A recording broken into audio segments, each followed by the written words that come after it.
What's up, Slingshot Audio Garage? My name is Jonathan Taylor, and this is In the Lab podcast number 38. And with me is Paula with the SoFlo Slings. How are you doing today, Paula? Hi, guys. And I know you're. How was your weekend? Normally I'm like, hey, how you been, Paula? And it's like, well, we've seen enough videos and posts and stuff lately to know that the weekend was pretty wild. So Yeah, it was. We were in Bible study. And we read a lot of books. Good. Yeah, that's what I figured. You guys are, being good, not getting in trouble, stuff like that. So it was a great weekend. Just a great time. I mean, there's so many things to name that you're just gonna have to come to 2025. So to be continued, 2025. Yeah, exactly. That's pretty much it. You have to be there. Like I hate that I missed it, but it's one of those things. Like if you missed the last show of, in Florida, then you really do miss a lot. People don't realize, what can or would happen, or, just anything. Like I was saying a second ago that I saw a video of the boat with the speakers up on the back of it. I was like, yeah, that's fucking Miami as shit right there. Like that just makes sense. Like, if you saw it in Texas, it'd be like, that's stupid. But when I saw it in Miami, I'm like, yeah, that's right. Of course, like, why wouldn't it be, Absolutely. And everyone came to that Miami Vice party absolutely dressed on theme. So thank you guys that came dressed, to impress, really. The competition was tough, and there's some people that are asking for a rematch. So I guess next year we will have another Miami Vice Party Part 2. And we'll see if Jack Long keeps his trophy or somebody's going to knock it out of his hand. We'll see. Yeah, that was cool. That was cool. Well, definitely, you guys tune into, Slingshot Sound Spot and go over the recap next Monday. They're going to do the recap on the Miami show, and, it'll be entertaining to say the least. It's going to be it'll be cool to recap what happened, and, because it never fails. People don't always like what happens, but that's why I say it over and over and over, man. Don't compete, just have fun. And I saw some of the sound competition, but honestly, I saw a lot more of the fun, like that people were having besides that. Like Rob, at first I was like, they're not competing. Like that dude, is he dancing? Like that's not right. Like, but it worked, he was in, I don't know, it just worked. Rob came in a full white linen suit, and he is now called Roberto. That makes sense. Yeah. And I saw real quick before we bring on our guest, I saw Jack's, school bus slingshot. Like that was perfect. Like, of course it's called Lemon Bus, like, or it just makes sense. Like I was like, but it has a stop sign. Like you know how the buses, when you pull up and cars have to stop, this thing pulls up a stop sign. And I can only imagine those guys, sitting around whenever they were putting it together. They're like, man, we should put a stop sign on it. And I bet like they're all like, bro, that's the best idea ever. Like I could see what was happening when they were building that shit, in my head, that they had to put the stop sign on it. And so yeah, that was perfect. That was cool. Like I hate that I missed it, but that was awesome. Well, we're going to bring on our guests. We've got Chase and Jesh with Sound Evolution. They're here located in Houston, Texas. So, man, how you guys doing? Good, man. How about you? Good.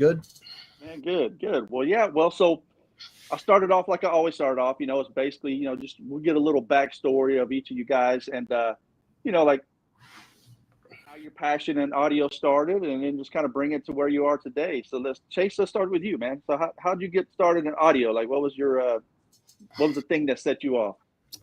I don't think for me, I don't think it was like a single one thing. I mean, my dad always had cool cars and I remember him having like sound systems and that and stuff. So it was always like cool, right, to have that, And then as I went through high school, I was always the guy putting, oh man, we could put some subs in here, man. So that was kind of me. And then I just fell into it, and then started working at a few shops and just getting better. And I really started to kind of get a passion for building cool stuff and kind of doing, processors and stuff. And so I kind of just spiraled into like higher end audio, and then I ended up here, and kind of I've been here for last probably 4 years now, and it's really going good. And they definitely don't do just slingshots. I mean, you guys do a lot of high end cars, high end builds, and even just simple stuff, like the most basic stuff that we'll call it basic, but working on anything newer than 2020, it ain't like you just doing it real quick. Like, it's got to have some parts to make it work. So it ain't like the old days. We're still like a car audio shop at heart, but I think we do specialize in like the maintaining OEM quality of the car or slingshot or bike or whatever. But we do kind of specialize more in like higher end audio and custom fabrication and stuff like that. Yeah. Mm-hmm. Nice. So what about you, Josh? Man, give us a backstory, man, on how you. So I'm Jake, by the way. I know. I said it twice now, and I realized, shit, that's Jake, not Jeff. My bad. Good. Man, pretty much the hobby. Love doing the hobby, love doing the audio on the side, pretty much, and just tried working. My first job was at Fry's here in Texas, and was in the audio portion of that for cars. Getting better at it, better at sales, and then finally worked for DB Drive distribution, pretty much for DB Drive. And then, I pretty much teamed up with my brother. I told him, hey, why not? Let's start a shop of our own. We like doing this on the side and stuff like that. Let's just start this and see what happens. And pretty much that's how it started. Yeah, that's the way.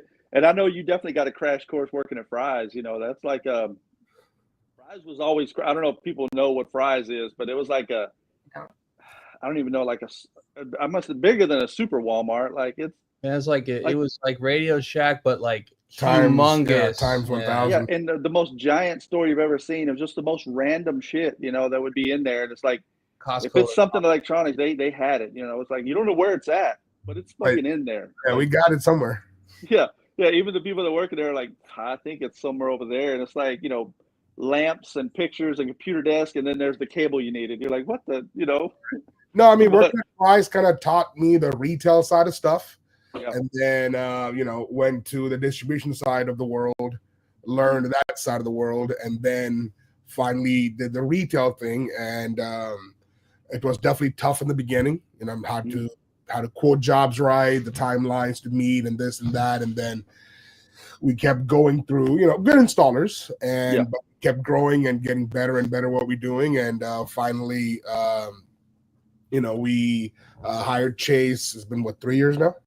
Yeah, it's like I think almost 4. Like 4 years. Yeah, we argue and fight pretty often. We just finished a huge argument like an hour ago. That works. Yeah, it's perfect. Yeah.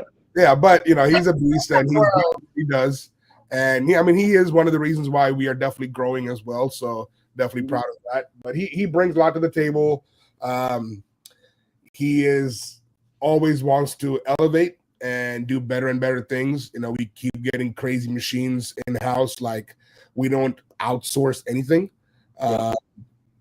And like, we 3D print parts, resin print parts, 3D scan cars, and we're wrapping up some cool projects here, especially my personal vehicles. So, and then Black Mamba, of course, they are crazy people. And I am tired of working on their sling, just because of the fact that how much more can you do? Yep. She's actually in the comments, and she's like, "Wait, they did Slingshot?" Yeah. Well, how long you guys been open there? 2017. And since you mentioned Black Mamba, we'll bring it to where 2020 is when the first time, whether you guys want to know this or not, like y'all started the whole BBL movement. Like For sure. It wasn't really a BBL, but it was not factory. You changed the whole back end a little bit to put those 215s in there, and it was like, well, fuck, I never thought about that. Like it was so, it made sense, and it was like, well, fuck, why would we ever just keep the factory tub? Like they just made it their own, and now listen to it. And it was, yeah, I remember when y'all did that, I was like, that shit is incredible. And it definitely, set a bar. And then now it's just gone ape shit, people. Right.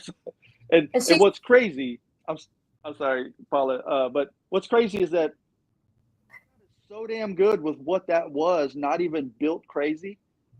And now it has to be built so much bigger than that to sound the same. So I'm like, where was that, where's that happy medium? Like, can we go, is there a way to go back to that? Or what I'm trying to say is, I can't say that some of them that I've heard today with the giant extensions sound any better than what she had without it. So the problem with that is I still argue till this day, and I'll still argue about it. Mm-hmm. A middleweight class having two 12-inch woofers is absolutely crazy. Mm-hmm. It step up to 215s. So it was a super tight enclosure, a small enclosure for 215s. It was tuned on the higher side for outdoor reasons. It helps, right? Having that one note wonder, like small range. That is why it worked. And being a 15 with that extra cone area and pressure in that small enclosure, it works. But now, of course, for middleweights, well, also you have to remember, back then, nobody was running 12-inch mids and 12 of them, right? 16 of them, whatever. So when she, like, I remember her mid-bass game was weak, her mids and highs were okay, but her 15s were slamming. And dude, it didn't matter. When the bass dropped, it's like, fuck, she won. Like, she's winning. Like, right. And everybody says, well, bass, blah. Yeah, there's loud and clean. So much value that we put on bass. Like, the bass carries all the emotion in the music. Like, for the most part, it's all the soul, right? Down low. So, for better or worse, a lot of music is dependent on if you have good, solid bass, right? So, I just love that feeling of like, and it's pounding in your chest. Yeah. The highs will get your head nodded. The bass starts moving the hips. That's kind of like what makes you feel the song. Like with that, you can be standing still or sitting down, and you hear that. You hear the bass, and you feel the song. Mm-hmm. And I can see that's how people, get all emotional. Like when the bass drops, they're like, "Oh shit, they won!" I'm like, "Yeah, but did they?" Like, and not to say, not talking about hers, but others that I've heard. I'm like, yeah, the bass dropped, but the rest of it was not that great, and that gets confused. Right, and I mean, me as the shop and everybody else, this wasn't Chase's time when that 15s were in there. I can tell you that bike was not overall balanced whatsoever. It had some mids, had some highs, had no mid bass, and had a lot of bass, right? Yeah. But then we rebuilt it, kept getting all the aspects of music like properly balanced. We were happier and happier. And I think the version we have right now of the Sling is the best that bike has ever sounded overall. But next year we have some more stuff happening to it, and I don't want to touch that damn Sling. But we love it, Byron. So. And I made mention of this before that when she played it at the Dallas event, it was overall, like when people talk about balanced, it was overall balanced. Like they because I heard people saying comments and stuff, and they're right when they say like there's so much bass drop, then how much if the bass is louder than the highs, how can it be balanced? Right. But when she played it at the motorcycle event at the Dallas SS22 event. I mean, it was right. Like it was, everything was balanced. Like if anything was balanced, it was balanced. Nothing was overpowering anything. I mean, she's got all those tweeters on there, but they weren't like destroying your face, when they were tweeting at you. Like the mid wasn't overdone. The bass it was lined up. wait, there's no count for tweeters. I would rather have more than less, and try to overplay the tweeters and be harsh, right? So we have more than what we need, but we adjust it down where it's not too harsh. Yeah, after that event, Ricky Will, I talked to him, I talked to Smitty, I talked to Lee, and they all said the bike sounded really amazing. They had no complaints about it. I'm like, hey, what? Y'all heard it. Clearly she won. Cool, no problem. But what would you adjust on the bike? And they were like, nothing, absolutely. I mean, I talked to Smitty, I talked to Lee, I talked to Ricky Will, and everybody said it was perfect. Like, there was nothing they would complain about. So yeah, no, I agree. I mean, like, I love Brad. Brad's my guy, but his was nice too. Don't get me wrong. I mean, I would say it's got way more bass. It was way louder, but when it came to just everything being kind of right on time, it was, man, hers did it, and it wasn't the same in Memphis. Like in Memphis, it wasn't what it was in Dallas. Like it was way better in Dallas. Like as soon as she played, I was like, it was pleasant to listen to as well as being fucking loud as shit, if that makes any sense. Like where Brad's, I was like, fuck, that thing is loud. I mean, everything is there, but fuck, that's loud. So it was, I think that's where in the motorcycle judging, you had to be what she was playing and the way she was playing. Right. Yeah. You got to play the judges. Yes. Yeah, you got to play the judges, and those judges, as soon as they heard you overplay the bike, that's it. They don't want to hear shit after that. Once they hear you clip and overplay the bike, then they're like, you're done. You know what I'm saying? Yeah.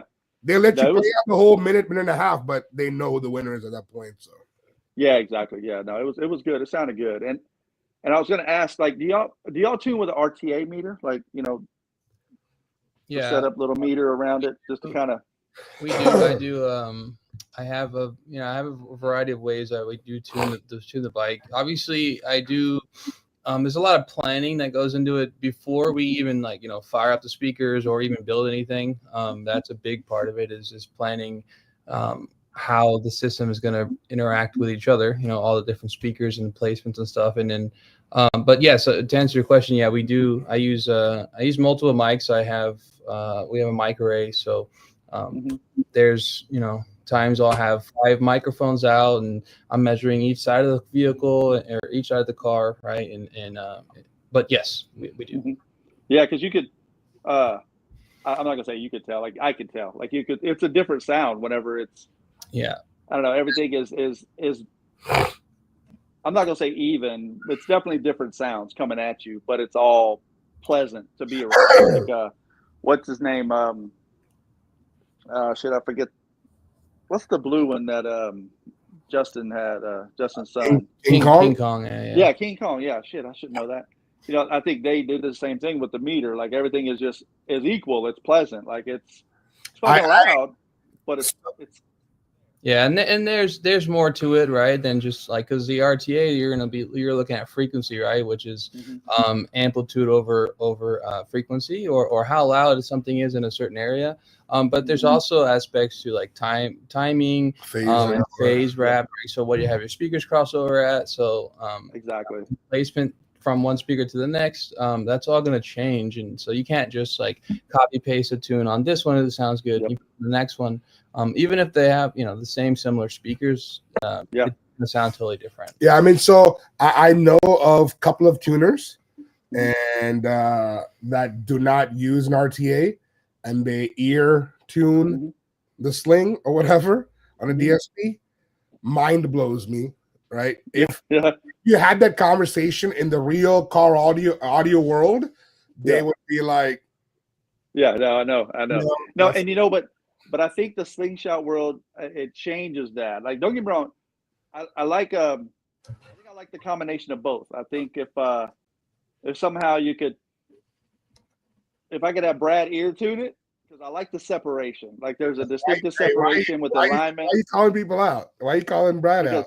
That's my guy. Like he when I listened to his tune, I could tell he tuned it. I'm like, that's Brad tune, because this shit it's different. Like this shit would be sounding like it's in stereo, and I know it's in mono, like because depending on the volume. Yeah. So go ahead. I think he could get super close to it, but then I would like to like have him separate it up the way I like it, and then see what it sounds like on the RTA. Like see where maybe it could be bribed to be a little bit better. You know, it's like I always compare it like mixing a Florida tune with, you know, Texas sound, like, because it's two different sounds. Like Yeah, for sure. so depending on the show you go to, you kind of want a different sound. Like, although we know what it's supposed to sound like, and you should win hands down. Yeah, there's So, like even this comes up a lot, and even Hey, in our audio. I would talk bad about Florida, but Paul isn't here, so.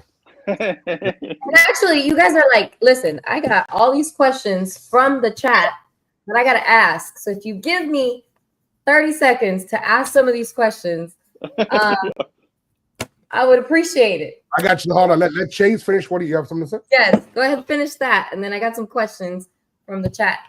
No, I was just saying. I mean, this But comes. don't talk shit about Florida, though. Yeah, there's technically correct, like what, like the artist intended the song to sound like, and then there's preference. Like that doesn't mean there's one is right and one is wrong. There's both, right? Like, so the RTA is a tool at the end of the day. You can't just use the RTA. You still have to use your ears when you're finished, but it does help speed up the process. Like you find something you like, and after you tune it with ear, you can recapture it, and then next time you can get a lot closer, a lot faster. So yeah, absolutely. What you got, Paula? Let's hit him with us. Hey, with a question. Well, this is a question I had on my own, but then Rob, Game Changer, he wants to know, I'm going to kind of mix the two questions. So aside from Black Mamba, because we already know, of course, you did Black Mamba. What's the craziest Slingshot build that, you know, stands out to you that you've done? And here you go. He says, what's the biggest project you've done? So mix those two biggest project or biggest Slingshot project? Well, okay, so separate the two questions. So each one of you answer one. So biggest Slingshot and biggest project. About the brag show, I talk about like Brian crossings side by side, maybe. Yeah, well, so Slingshot for sure, Black Mamba, period. They're the only crazy people to pay us what they pay us to do this. Nobody else is crazy like them. So Black Mamba for sure on the Slingshot portion. Right. Then he can talk about a build, and I'll talk about a build after that. So go ahead. Side by side. Yeah.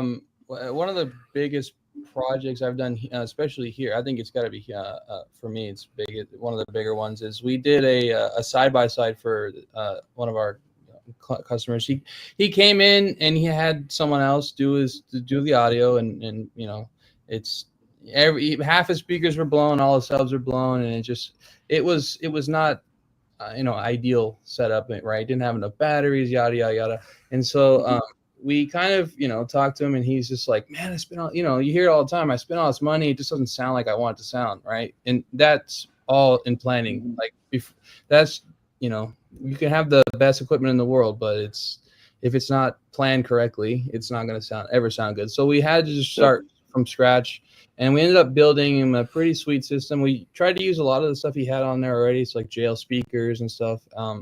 But it ended up being one of the coolest things that we've ever built. And it's a Ranger, right? So the bed has to tilt to get, want to change the oil, you have to tilt the bed. So before, the bed and the box and everything was bolted together. Like if he wanted to change the oil, he was kind of screwed. So like we put, I think, 4 amps. We did 3 15s in a bandpass. Batteries, we did all that. It was in the bed, and it could still tilt, right? So and all of the panels on the whole bike were done with magnets, and it was all done on computer first, right? So we sent him a rendering. Hey, this is what it's gonna look like, and he's like, cool, let's do it. And so we had it cut out, assembled, and everything. Like if he wants to change the oil, he just pops a few pieces off that are magnetic, and then the whole thing tilts. So that's pretty cool. That's cool. Yeah. So you want to talk about the Brax truck? Yeah. So the build I would like to talk about, it's an F-250. We call it the Brax 250. The total tab was approximately $125,000. Yeah. For the audio system. Yeah, that's just for that. Oh shit, that's just for the audio. That's the audio. That's the audio. Yeah. So you have a picture or something like handy that you can kind of just. You want to walk it? Well, the truck's here. I can show you. You want to show you the truck? Yeah. Yes, I want to see $125,000 in audio on an F-250. Of course I do. Yes, please. So yeah, it's not. We're in the shop, so if it's noisy, the compressor's running. It'll shut off in a second. This is the coolest thing I think we've done. So it looks it's very unassuming at first, right? So it just looks like a truck, whatever. But let's see. I'm not here. So it's got a bunch of wild speakers in there, but the real kicker is back here. So Nice. Yeah. Can you turn it on? Like, is it ready to like be heard a little bit? That's 10 nice. seconds. It's not. It's just gonna sound. I mean, I can turn it on. We can turn it on, but it's. Yeah, I mean, you're not gonna hear it. You Yeah. want? No, I understand. Yeah. I would love to sit inside of that passenger seat and have you blast it, and my hair just like go wild. I would love that. That would be awesome. So I like, look for those moments. This truck was built for sound quality and not for being crazy loud. Yeah. So it's like this system will like put you in the studio with the artist. Like it's gonna sound like he's singing right in front of your face, right? Yeah. It's kind of one of those things you have to hear in person. Yeah. Look, we have people in the chat saying, "Hell yeah, let's hear it." Turn that shit on. That's not going to be a good example on their laptop speaker, though. I agree there. It's like it'll be a letdown. So let's just look at it. I don't hear it. But you guys built like the A-pillar pods and all that stuff, or that's. So show him the close up of the C pillar first back here. Yeah, you got C-pillar pods. Yeah. So you got a C pillar. That's a tweeter and a 3-inch in the bottom. That's for the rear. Yeah, and it's got then 410s in that, and then you have, you guys can see that tweeters, mids on the dash, kicks, right, doors. So like, yeah, this whole sound system was built like for the driver position, right? Even like the speakers they're not symmetrical. Like normally you build a custom pod, like you want it to look even on both sides, looks the same. Like this is. They're left and right are totally different. It looks kind of odd at first, but then you get in, you forget that you're listening to speakers. It just sounds like a concert or whatever. Right? Listen, we have people saying concert quality sound. We don't care. We want to hear it. That thing is cool though, because people don't understand like what that entails when it comes to like building something for like SQ and the way it's set up. Like it's a lot of direction stuff. Like it's got a time alignment and things like that. And inside a vehicle can be difficult or different, because then you got outside things you got to combat with. So I got the Florida colors on. Yay! Nice. Wait, Jake, did you say the Florida colors are on? Is that what you said? Yeah. Yeah, that thing is clean. Yeah, it's yeah, like even in the door, so it's got these humongous 8-inch speakers, and normally in vehicles they have like a hole, like a cutout hole there. You can access to service the window motor or something. So obviously having a big old hole right next to your speaker is not gonna be the best sound, right? So most people they'll do Dynamat over the hole, or maybe they'll do like a piece of ABS. But this truck has it's a plasma cut 1/8-inch piece of steel that covers that. So nice. This door is heavy, huh? Yeah, it's stupid heavy. Like that's the behind the scenes stuff that people don't understand when it comes to building audio, or the things that you don't see sometimes cost the most. Like you start talking power management and running wires. It's not just running wires. Like it's a thing. Yeah, like this truck it's got so all these amps are what you call class AB, which means they sound very good, but they're not efficient, right? So they take a ton of battery power. So the two under the hood just aren't going to cut it. So there's actually two under the frame of the truck we welded up a bracket that hinges, so you pull the pin out and the batteries hinge down to change them. Nice. So yeah, even like like this right here. I don't know if you can see that, but like this here, this is a fuse box. Amazing. I love oh my God, I love how clean and detailed. Yeah. It's nice. So Ronald, if you're watching, which I know you are, we have a truck, baby. But let's get to work. yeah, and even like, so he takes it to a lot of shows and stuff, and obviously you can't like run a diesel inside, a convention center. So there's even a NEMA offshore power plug. So like what you'd use is like plug in a tender to your boat. There's actually one mounted under the truck. So most of these places they'll have like a power supply sitting on the floor, but it just looks kind of ugly, right? So there's actually a power supply built into the amp rack. So he would just plug in an extension, just plugs right into the car. Like that is amazing. That's nice. It's clean. It's clean and. Question: okay? So this is like a build that you guys have been building on, or this is brand new, like starting? No, it was finishing. I think it was finished probably about a year ago. It was a returning customer.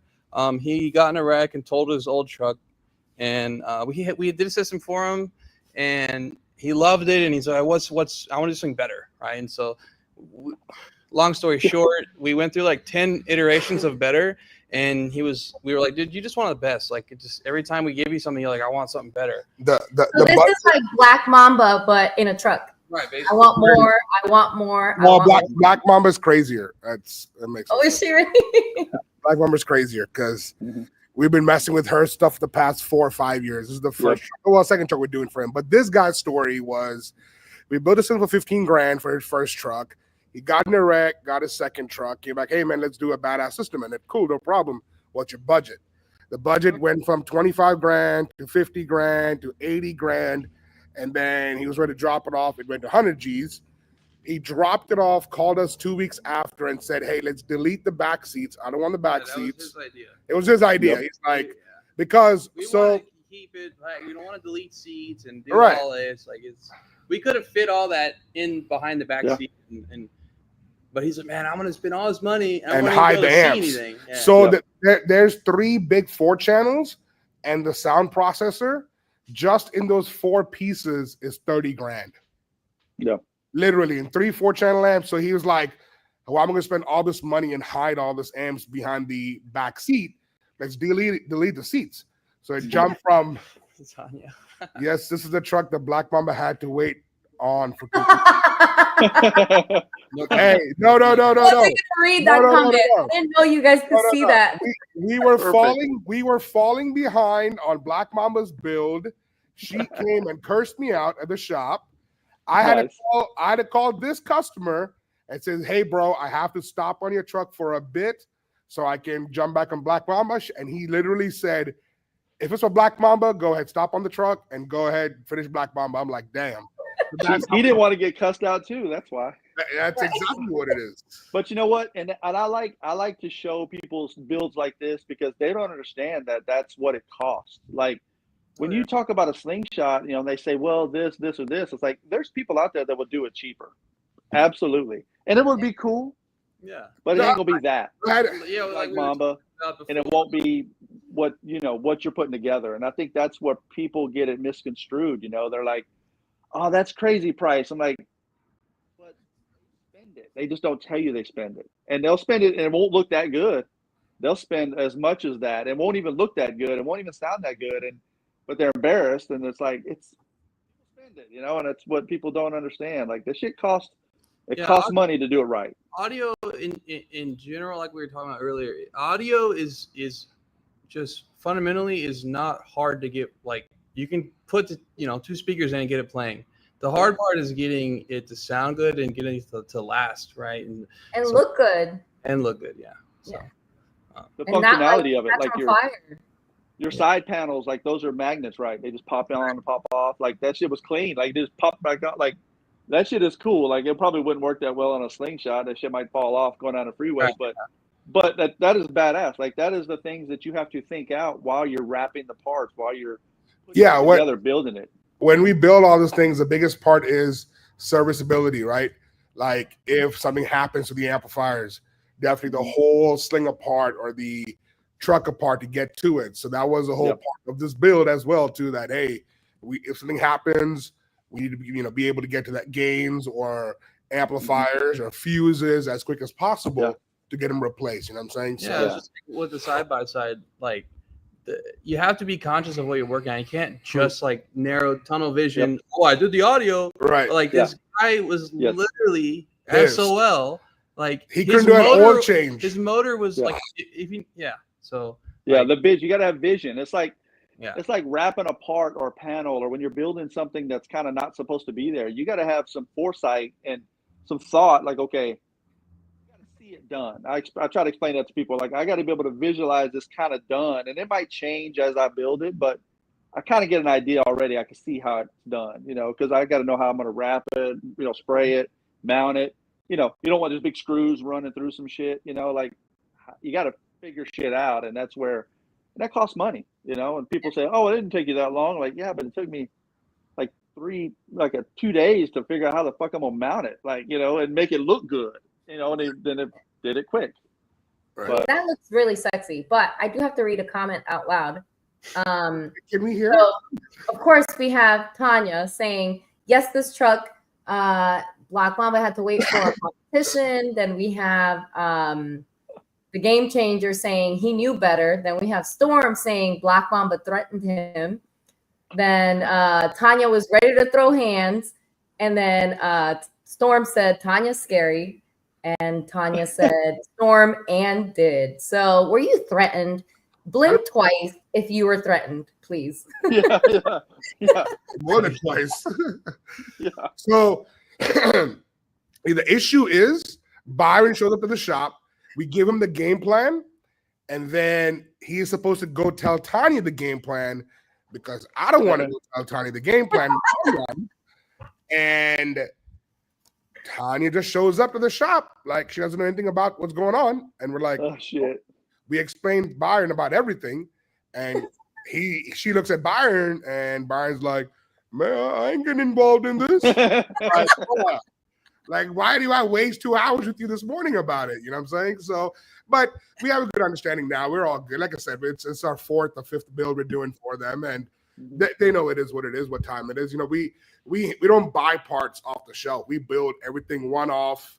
You know what I'm saying? Wait, you built the entire, inside, everything you did inside? Yeah. Of this truck right now? Everything you see on that Slingshot is built inside our shop. Nothing is ordered.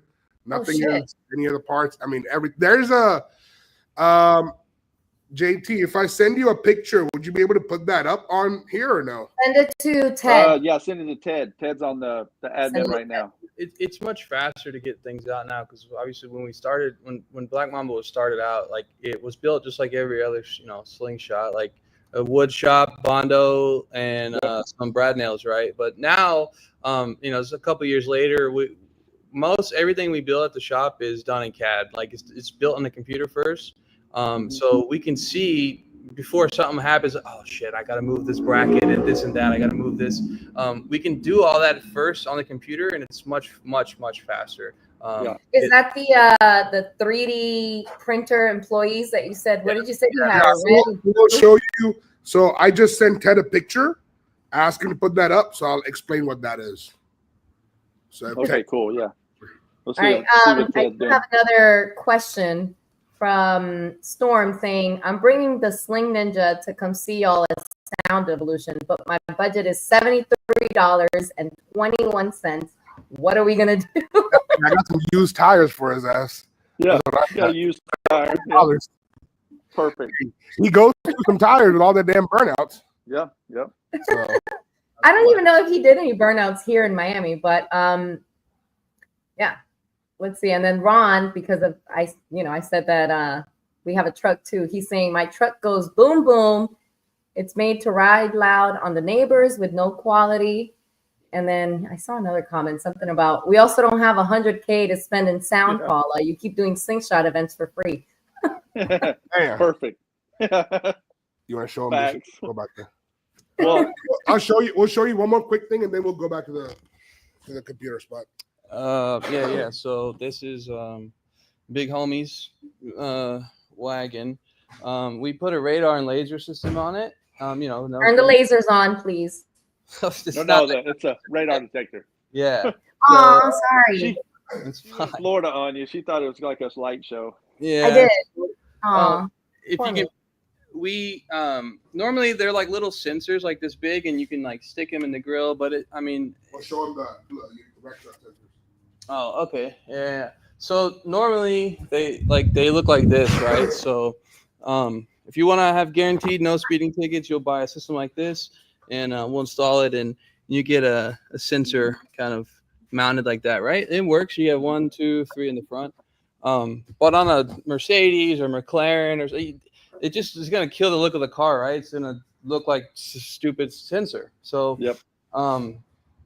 We 3D scanned the grill, the whole front end basically, and we built these pods to hold the sensors. But this acrylic in the front right here is transparent to the sensor, so it can see through that, but we can't. Nice. So it fits into the grill, and then it had this AMG logo in this spot, but I cut it out, and so Jay said, "Man, I gotta have my logo." So this was all resin printed, and I remade the AMG logo to That's fit. badass.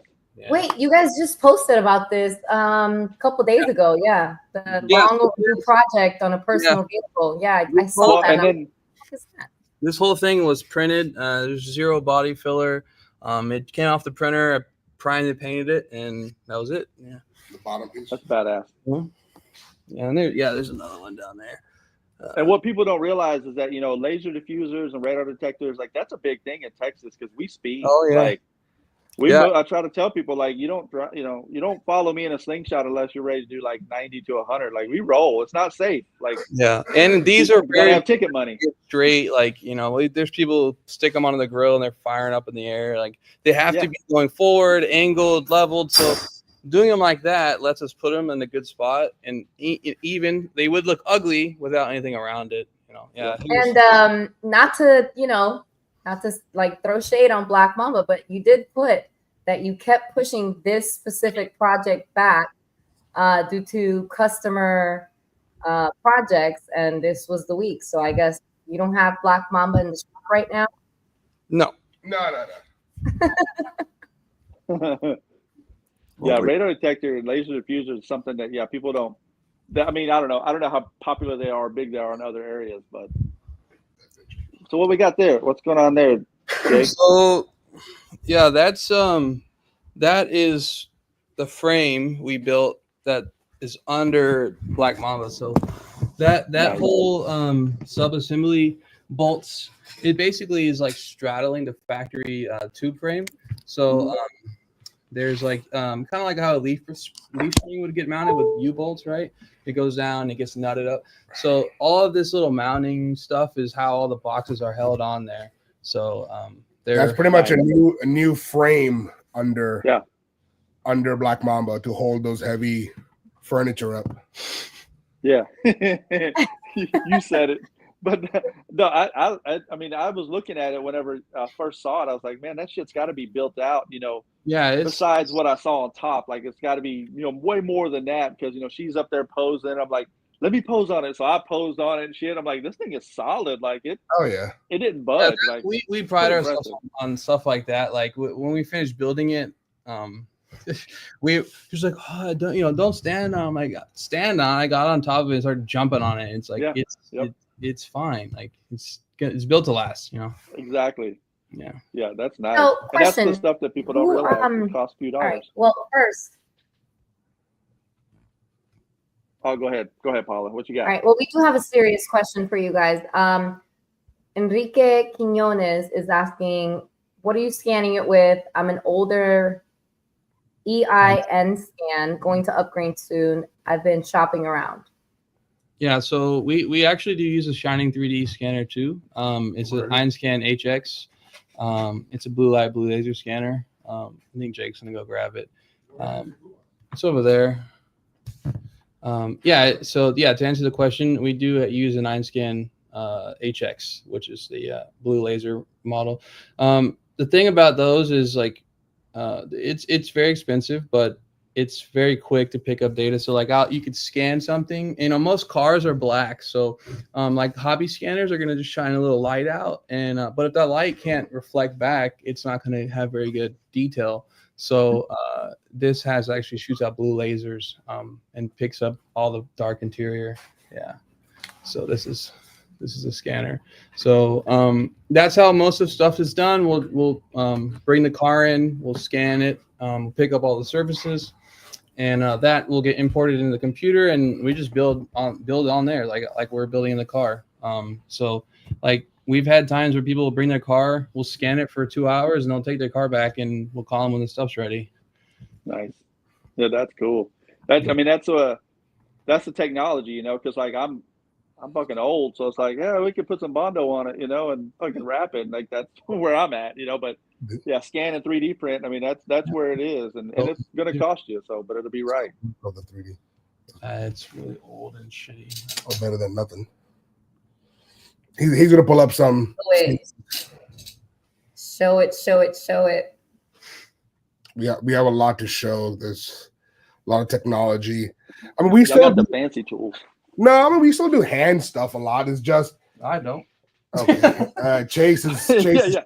I was about to say that's Bro, I haven't used Bondo in probably a year and a half. okay. My bad. But listen, that's why the name. I just thought about it. The name Sound Evolution. You're Evolve or dissolve. sense. Yes. nice. Yeah, that's Nice. Good job, Paula. I didn't pick that up. Good job. That's what I'm here for, JT. But that's the evolution of the installer. Like I'm old, like so if I look at something, I'm like, man, I could fucking Bondo, boom, boom, boom, sand it, wrap it, we're done. Like you want to mold up some corners and shit, like and there's 45 minutes. There's nothing wrong in doing that way, right? The only thing is when you have a scan, like a project. Oh my God! Wait, hold on. We gotta go. My God. No, What were was you supposed saying? to be working? who invited her? What were you saying? Who invited Black Mamba? What were you Behind the saying? scenes, sabotaging. Golly, hey Ted, I'm backing out of this. I'm out. Listen, I swore she was gonna just pop into the shop and just walk in with Hey, buyers. they don't live. I wouldn't be surprised. Yeah, they don't live too far from here, so. We might. So yeah, that's a scan. But of a anyways, door. thanks guys. I just want to say hi. You guys Hey, are good seeing you fantastic. again. Love my team. Y'all keep doing a great job. Wait, Don't give out any wait. more secrets. Wait 1 second. Now that you're all on here, what is White Mamba? That's Chase. Yeah. Okay, He's explain White Mamba. Actually, why. Explain to me. I don't know why. Why? He's white and skin color and He works on plays Mambas. the bike. Yeah, he's Okay. Mamba. All right. So Got it. whenever All right. Well, there so been- us there- that don't live there, we don't. I don't know. I there thought have it was been like- times, when- that when Chase plays the bike, it sounds 10 times better and louder when Tanya yeah. She's scared. We ain't scared to blow shit up. She's scared. That makes sense. Yeah. Hey, even when we blow shit up, I she got has the to pay white- for I it. got the So white Mamba too. Perfect. no, Yeah. absolutely not. Absolutely not. Oh, And that's terrible. he's done that twice this year, by the way. Blamed it on me. because y'all be drinking and playing that shit too loud. I didn't blow the subs. That was Chase. Yeah. I get them stinky, and you finish them off. There you go. Hey, so the blame goes to Tanya. She's the one who blew it up, not us. Hey, we get it like 80-90% blown. I gave it back to you. They were playing. Right. And then after 2 minutes it blew up. That's on her. She had the knobs, not us. That's great. It is what it is. Anyways, I just thought I'd pop in and harass you guys. No worries. Carry on Awesome. and get me on Wait, the schedule. one more question. Uh-huh. Tanya, are they the reason that Black Mamba was not in Miami? Nope. Hold on. What? If she blames just wanna that on know. us, if she blames I mean, the people want to know. I'm not asking for myself. Somebody posted a comment, deleted it. I can't tell you who it was, but if she, nope. Hey, Black Mama's not been at my shop for weeks. So I don't know what you she's got that damn truck. Hey, we I said in the beginning I wasn't going to drop no bombs on him. I apologize, Jake. It wasn't my fault. Like, I'm not trying to like stir the mess. This is Paula's deal. Ted and Paula are obviously working behind the scenes. See, y'all are just a mess. Well, I mean, if you're going to accuse me of threatening you and cussing you out, I have to defend You you. didn't. You didn't.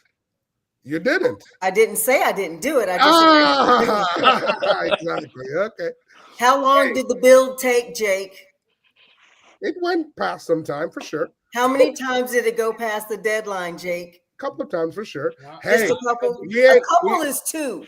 we ain't built. We're not putting off the shelf parts on your sling. Just letting you know.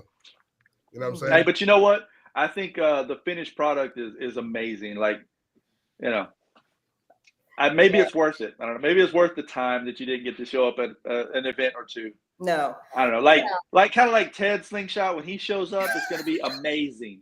Oh my God, I'm out. Bye, guys. Oh, he took JT out. You're staying, Tanya. Immediately, Ted was like, "Motherfucker." Yeah.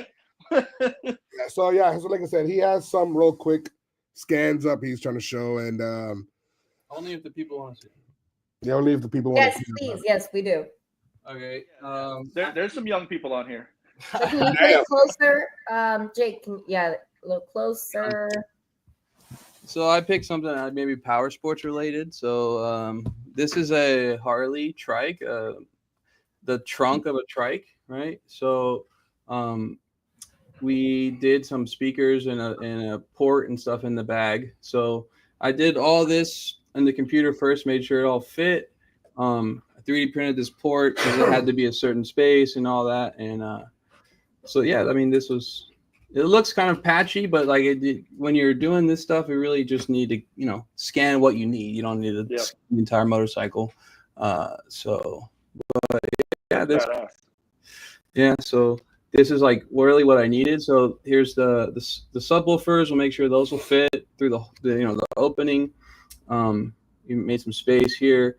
There's the floor, the port. So this port, even the port, we 3D printed just to give it a different look, right? Not just a square hole, and also it's flared. So you don't get as much chuff. So Chase, are you the one that designs this whole thing? Yeah. Or I did this all. And do we, other than cutting a big old hole in the bottom of the floor, we didn't actually modify anything. Like, so these bolt holes are just the factory bolts. Like, so if he wants to take it out, sells the bike or something, I can just laser out or print basically a cover or a cap that will hide that hole, and then the 4 bolts go back in, and nothing was there. So that's cool. Amazing. So you're kind of like an engineer. I mean, did you go to like engineering school? Because this is no. This is YouTube engineering. So YouTube engineering. Yeah. This is a Bronco. This is the back of a Bronco. And if you cut it in half and you can see the box actually forms to the back of the floor. And this is actually a 15-inch sub, and it only was like stuck out actually 4 inches. So he only lost 4 inches of space, but since we were able to kind of go up over every little crevice, we could sneak the sub right in there, and he only loses 4 inches of his trunk with a 15. Nice. Yeah. This is the absolute most informative podcast I think we've had. Like most hands-on podcast that we've had. I love this. No, it's super cool because just the way the technology works. Like, if you're talking to like me, we use cardboard to make a template, and fiberglass to get what he did, but it's going to take twice as long. Yeah, this is that's smart. So this will, and it helps, like, you give someone a better quality product, because like if something takes really long, you're gonna have to charge a bunch of money. I mean, you don't have to, but you should charge a bunch of money for something that's going to be high quality. Where this is like this OBS, it's a door panel. We did 2 Bema 6.5s, 2 tweeters with lights, a grill, all of that.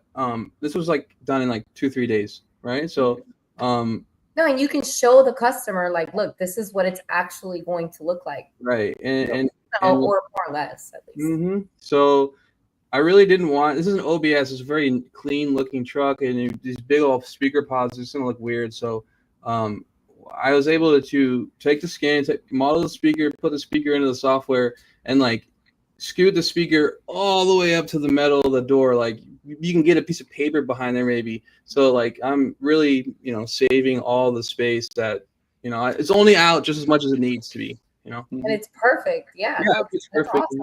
Mm-hmm. So we have Enrique Quinones. I don't know if you guys know who that is, but he's saying, and I'm going to try because there's a lot of like, all right. So he's asking, how's your PC feel about that mesh count? Kills my i7 9th generation, upgrading as soon as I can. That's what I was thinking. Yeah, so we do have a tower. That's a joke. We have a tower. We have it's got 128 gigs of RAM.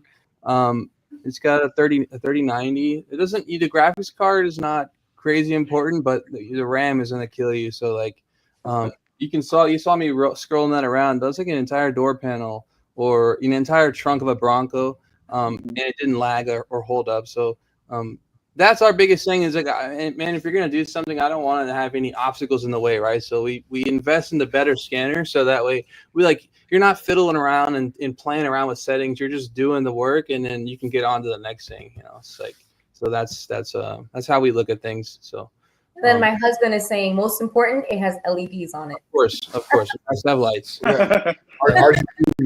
I don't bring up lights every time on purpose, and somehow they get added in. I don't know how. It just looks so cool.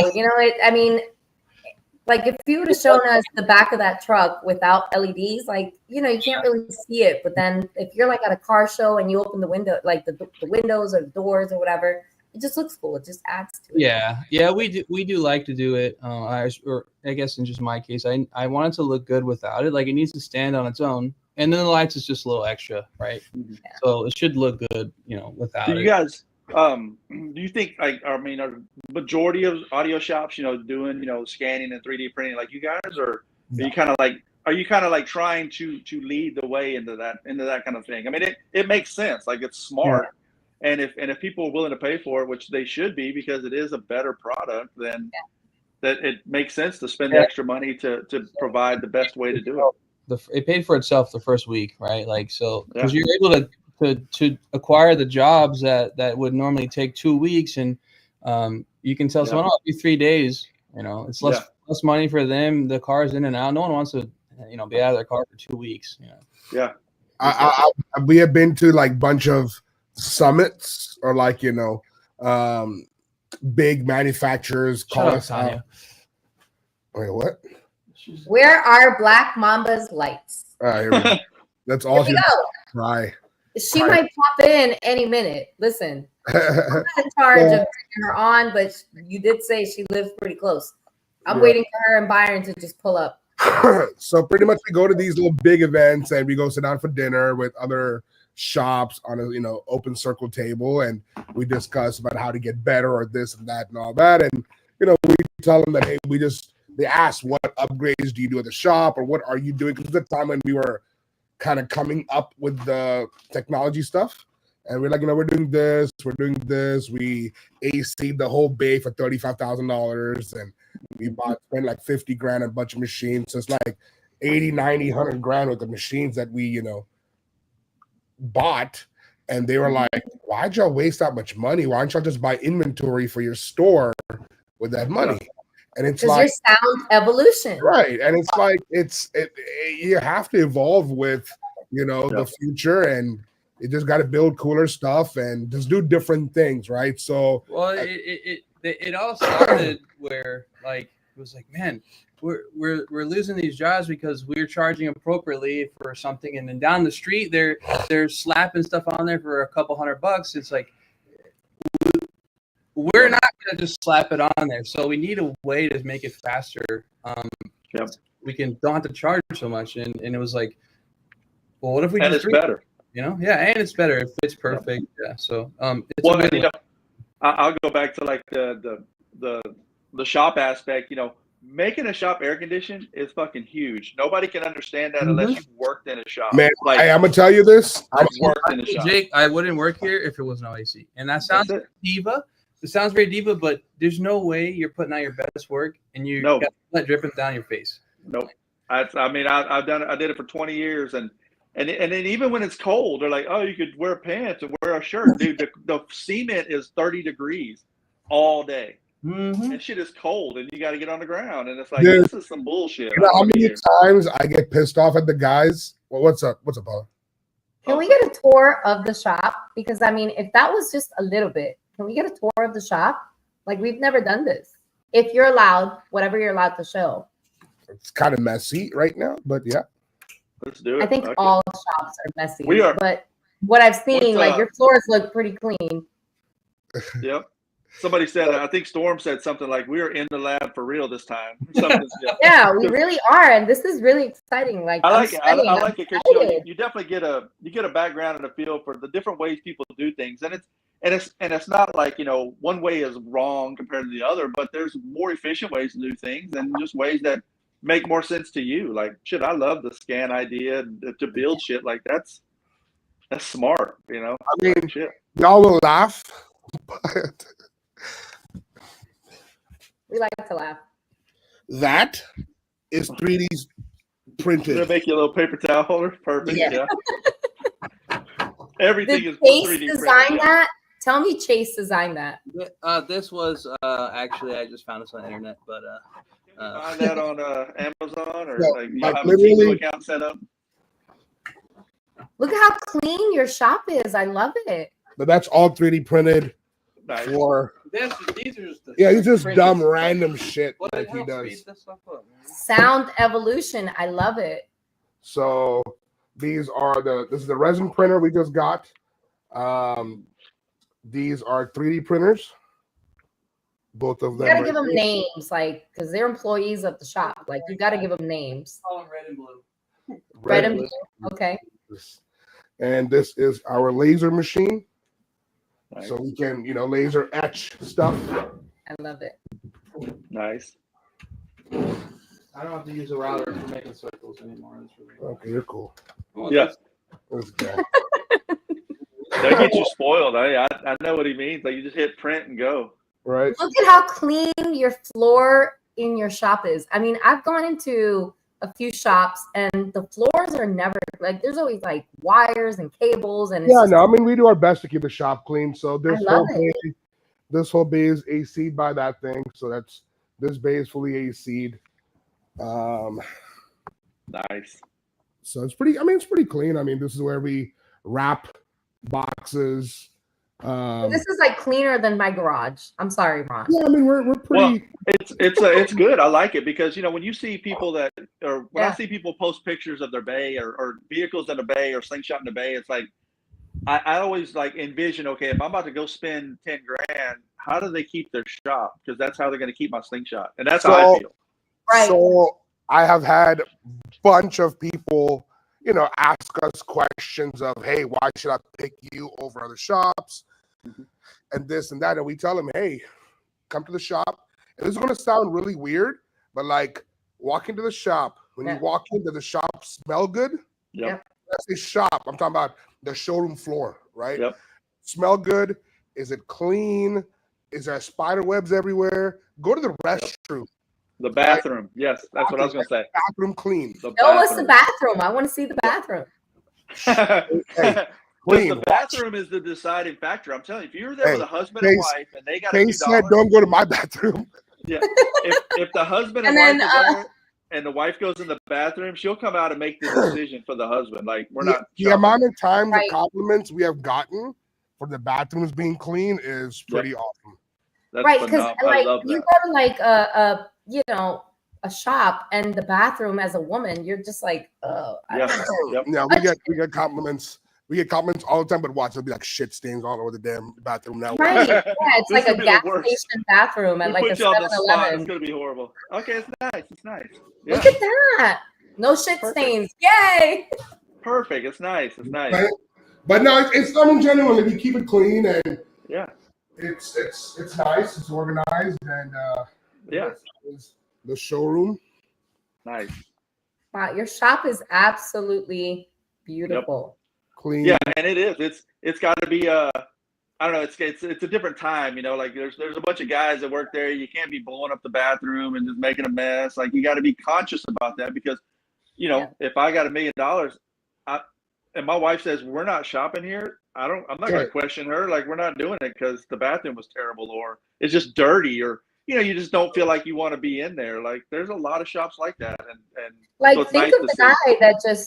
guy or woman that just spent $125,000 on that truck's audio for it to be just sound specific to the driver's seat, no back seat. You think if he comes with whoever his passenger or whoever her passenger is, that they're gonna walk into a shop where they're like, oh, I can't even put my freaking Louis Vuitton purse down. No. Yeah, that's our nice. This is a beautiful shop. I love it. It's nice. It's big. Yeah, absolutely stunning. This is the best. I think this is the most in the lab podcast because we are literally absolutely in the lab. Nice. Sound sheet on our sound deadener display. Nice. Okay, and I have to say something because if not, this man is going to leave my chat room. Hollywood, I see you. I love you, baby. But we're in the lab. All right. We're in the lab. We're in the lab. Yeah, Tanya said that Chase is a diva for sure. So yes, I could tell. Chase is like, yeah, I'm not cutting circles, and the AC don't work. I'm taking the day off. Oh yeah. You know. And Tanya said clean restrooms are mandatory. So yeah. Hey, Tanya comes to our shop. I don't know if she's like diabetic, pre-diabetic, but like she goes to the bathroom like 6 times in an hour, and she'll be the first one talking shit if the restroom's dirty. I've never heard her complain. So good. And she's also asking, when is Mambasita going to be ready? Oh God, here we go. Listen, it's not me. I'm just reading the comments, Jake. Wants to build a middleweight too. So I'm about to send Bionic over there, like, come on, Bionoxito or something. I don't know. 20,000. Chase it, 120,000. 120. Nah, I don't have 120. I think I have what Storm said, $73.21. Yeah. Hey, JT, you'll appreciate this. Oh, yeah. Something small, but hydraulic crimper. Nice. Yeah. See. With the foot. Oh yeah. See. Yeah. Nobody understands that shit. Like. Hey, perfect crimp every time. Dude, like the old days where they got like the little crimp tool that you hit with the hammer, and then they got the newer ones you like hold down and manually, and then you got the hydraulic one that does it, but the shit mounted to the table, dude. Yeah, that's smart. Bro. Smart. It's for the people. I mean that's why we charge what we charge, because every crimp is perfect. You're not guessing the crimp. You're not. Yep. Let me hit it on the left. Let me hit it on the right. You just put it in the machine, hit the foot pedal. It's done. You know. Yeah. Like I hooked up a lithium battery the other day, and it was like 16-20 wires, and it's like shit. You got your hand crimping these by hand. It's like that's a pain. You did it, and it's fine. It works, but it's like, man, if I had a little machine mounted, done, like that's smart. Like it's smart. And then we have some downdraft tables when we're sanding. Yeah, nice. Sucks the dust down. We have another thing on the roof right there that sucks all the sawdust and the dust from the crop work. Your shop is absolutely beautiful. Like for a shop where you guys do so much work and everything, gets done there, it's an absolutely beautiful shop. And I'm gonna sound like an idiot amateur, but the downdraft table was badass. Let me check that out. Like, is that a thing? Like, fuck, I've never. It's not even maybe for what it is, not that expensive. What, you talking about this table? Yeah, like you got a table you sand on and it sucks the dust out. Like that's the smartest shit I've ever seen. Mm-hmm. Like that's. Yeah. See what the fuck? I'm texting Joey right now. You need to buy some shit, bro. I'm not working up there. Pretty much they're sanding the shit out of some stuff. Yeah. And then it literally turned the machine on, hit both the left and the right. You hit both on, and it sucks the dust. All the shit down. Dude, do you have like a piece of just like a spare piece of something, just sand it down real quick so people can see it? I mean, it's too clean in there, Paula. They don't have a mess. No, Boom. See, there's probably something that Chase 3D printed. There you go. Throw it in there. Chase got some I don't normally deal with dust, though. So. Yeah. Boom. I love it. That's smart. You have There's to just some clean it smart. up. That's some smart I love shit. it, Yeah. guys.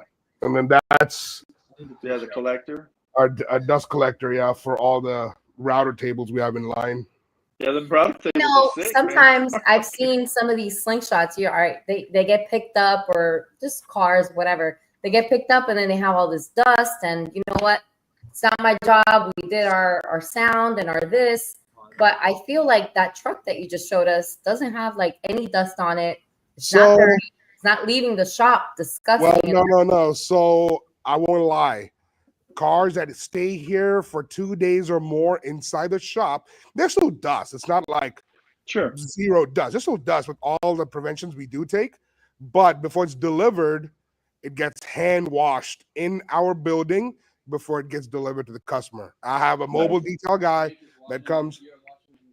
And I'm washing the cars by myself. I don't even wash my cars. So yeah, we have a mobile guy that shows up to the shop whenever we do an appointment. So we have him lined up. So we know it's like this truck right here is getting work done to it right now. And this is a build we did like 3 years ago. And that's the box from it. Nice. Goes under the seat. I need to send you Big Daddy Bionic, my Chevy truck. Hey, we're down. So this one was built again like 3 years ago. Storm says that Jake washes them in a bikini. Yes, sir. So yeah, this it used to have diamond speakers, and he wanted to do something better, so we put there. It's all getting all diamond now, but it had grills with diamond logos and stuff, and we needed to change it. So this would have normally taken probably a week, but with fancy tools, you make a new grill. So this ring was 3D printed. I'll show you that later. I did press this manually. There's not something that does that yet. And then these tweeters, they used to be these big old diamond tweeters, but we wanted to use these. But the door panel like rests on the guy's leg, so if you know these tweeters, they got a really sharp point on them, so that would be uncomfortable. So I had to sink them way in the back, but they had lights on before, so I needed to come up with a way to like light it up but sink it back, and I just resin printed this out of clear resin, and so it can light it up, and it's like sunk. I did that in like a couple hours, right? And so they started printing. I went to something else. Yeah, exactly. Earlier or later, I have it over there. That's cool.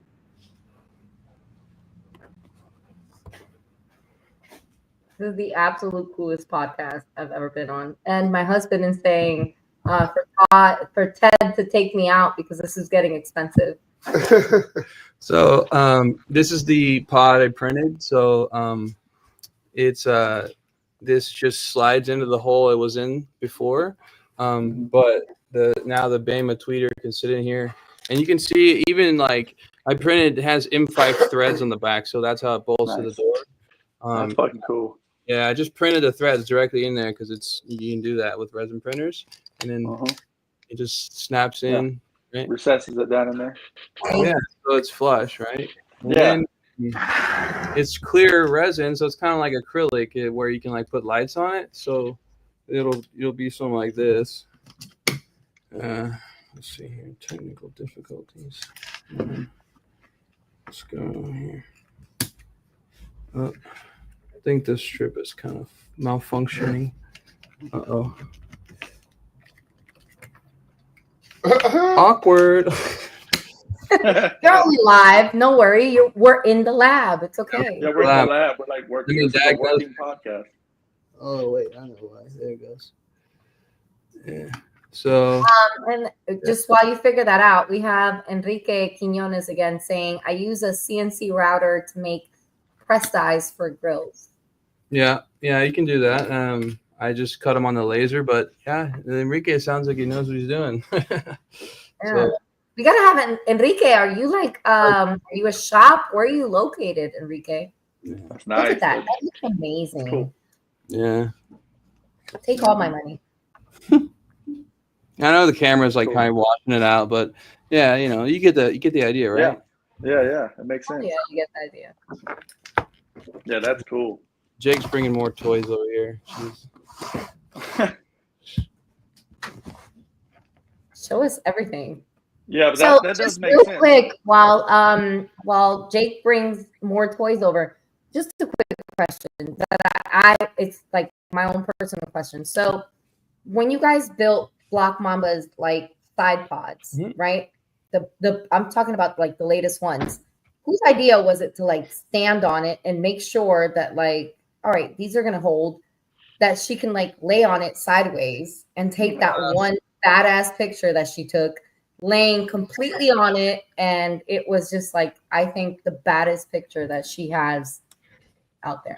Thank you. Like who gave her the permission to sit on her own slingshot like that, or lay on her own slingshot like that? It came about because she was obviously like, you're gonna be worried that there's a big old box hanging out and you have to climb over to get in. And I'm like, look, it's not the prettiest thing in the world, but if you can climb on it, you can get on it. I was like, well, and matter of fact, let's just jump on it. And I jumped on it, and she was like, well, if obviously it's gonna hold my weight, it's fine. Like, and I like to do that to just like, it's not a what if, like, because someone's gonna do that, right? Like eventually someone's gonna step on it. Like the other day I printed these like brackets to hold some wet sound towers in the back of a Jeep, and you can drink and get drunk, people do dumb stuff, and like I was like, what if someone would just jump on like a monkey bar, right? Like I 3D printed the brackets, so it's like, obviously design them in a way they're not going to break, but I just did it. I just jumped up on there and grabbed it and swung on them, like, and they didn't break. So it's like, that's people are going to do that kind of stuff. You have to, I'd rather it break here than absolutely. I mean, people, you just said something. You just said it's not the prettiest thing, but to me personally, maybe I don't share the same like ideas that other people do, but things like that, like things that are different and weird and whatever people want to call it, to me, that is beautiful because it's, it's never been done. It serves. And when I saw her with these big old, what I call it, like this fat booty on this fucking badass slingshot already, and then she's just like laying across the slingshot like that, and I just love that. So to me, that was a pretty badass picture. Yeah, honestly, the shape, it's, if you just look at the side of it, the shape isn't some whack crazy idea. It's just a side fender shape and then it's just extended out, and to not to give away any game, but when you make something like that, like it's like that for a reason. It's predictable. Like a square box is gonna act like a square, like it's gonna act like a box. You have a box that's shaped all like crazy angles and this and that, like it's almost kind of unpredictable in how it's going to sound. So that's kind of how that came to be, was just, well, I know it's going to perform because it's not very crazily shaped. So. Yeah, no, I love it. And it's like size wise, it on the trailer. I've never watched them load the trailer. Do they have a special trailer, or is it just don't watch them load a trailer? Every time I'm with them, I try to avoid the time they try to load up the trailer. Okay. And as soon as I decide to like sneak away, Byron's like, "Hey Jake, man, come help me." I'm like, "God damn it!" And it's like a it's a your Byron impression is great. Yes, I did mean to mention that a few people said that Jake, your Byron impression is like perfection, by the way. So can you please like speak in Byron? That's perfect. When you told him like, I don't know what you're talking about, you got to deal with her. I'm like, that's Byron. It was Byron, man. Yeah, bro. Like, and it's like Byron's like, Jake, help her out. I'm like, no shit, bro. I'm guiding her, right? And then when I'm fucking telling her to do something, Byron's like, nah, go the other way. Go the other way. Like, bro, you gave me the job to guide her. Let me guide her. Like, what the fuck are you doing? And then she's mad at me and him. Yeah. I'm like, I'm gone. I'm leaving. I'm gone. She's gonna kick your ass right now. It's crazy, bro, but it's fun. It's fun hanging out with them and all that. So Oh yeah. it's pretty cool. I remember building those, and Jake's Oh gonna my kill me. God. Jake is gonna kill me. But when you build something, you have to have some like guidelines. Okay, like how big, like big, as big as possible. And we're like, what about the trailer? And Jake goes, man, fuck the trailer. And so the problem is like every badass sling has lost at some point. Sure. Yeah. It's just gonna happen. You're not gonna be the top. Like nobody's undefeated. Like I don't think Yep. Lemon Crush, Lemon Drop, Black Mamba, No. any of Audio Hog's sling, any top slings, Brad slings. None of them is undefeated. You know what I'm saying? Everybody loses. Yeah. So when Tanya acts sweet. She wants blood in the lanes. She don't give a fuck who she's going against. She will act nice. She will be fake as hell in the lanes, like to be nice. But, bro, if she loses, she literally pulls out of the ring losing. And if I'm not there, she's calling me, well, I lost. Like, she bitches me out, right? And it's not going to be undefeated, bro. Because it's your fault. And I agree with the ladies. So can you imagine building that for 6 months every day? The better win. Yeah. The better win. Exactly. Oh, shit. And it better. Hell no. I mean, 'Cause all anybody- this technology. Wait, time out. anybody Because I'm can going to lose. defend my girl. Because we're not going to. Nope. All that technology, Chase and Jake, you guys just showed a whole bunch of technology. She just better win. That's it. But you know what? And I got to pull up a comment real quick. Ted, if you could help me out from the Game Changer. He said, I was the first one to battle Black Mamba in Jacksonville when it first came out. I remember looking across the ring and going, what the fuck am I going to battle against this thing? Who won that round? I'm guessing Black Mamba did. Probably Black Mamba. Oh, and Tanya said, what the fuck, Jake? Really? See? She's mad. Trust me. I know Tanya pretty well. And we're both Virgos. And we're like. And she's like this big. But she will fuck everybody up. I'm sorry. Yeah. Oh my God. YouTube is going to get us. But you know, it's oh, and no, like Game Changer said that she won, of course. Yeah. I think why that's you what guys makes are it still fun. Is like alive. anybody could lose in the ring. Like you could.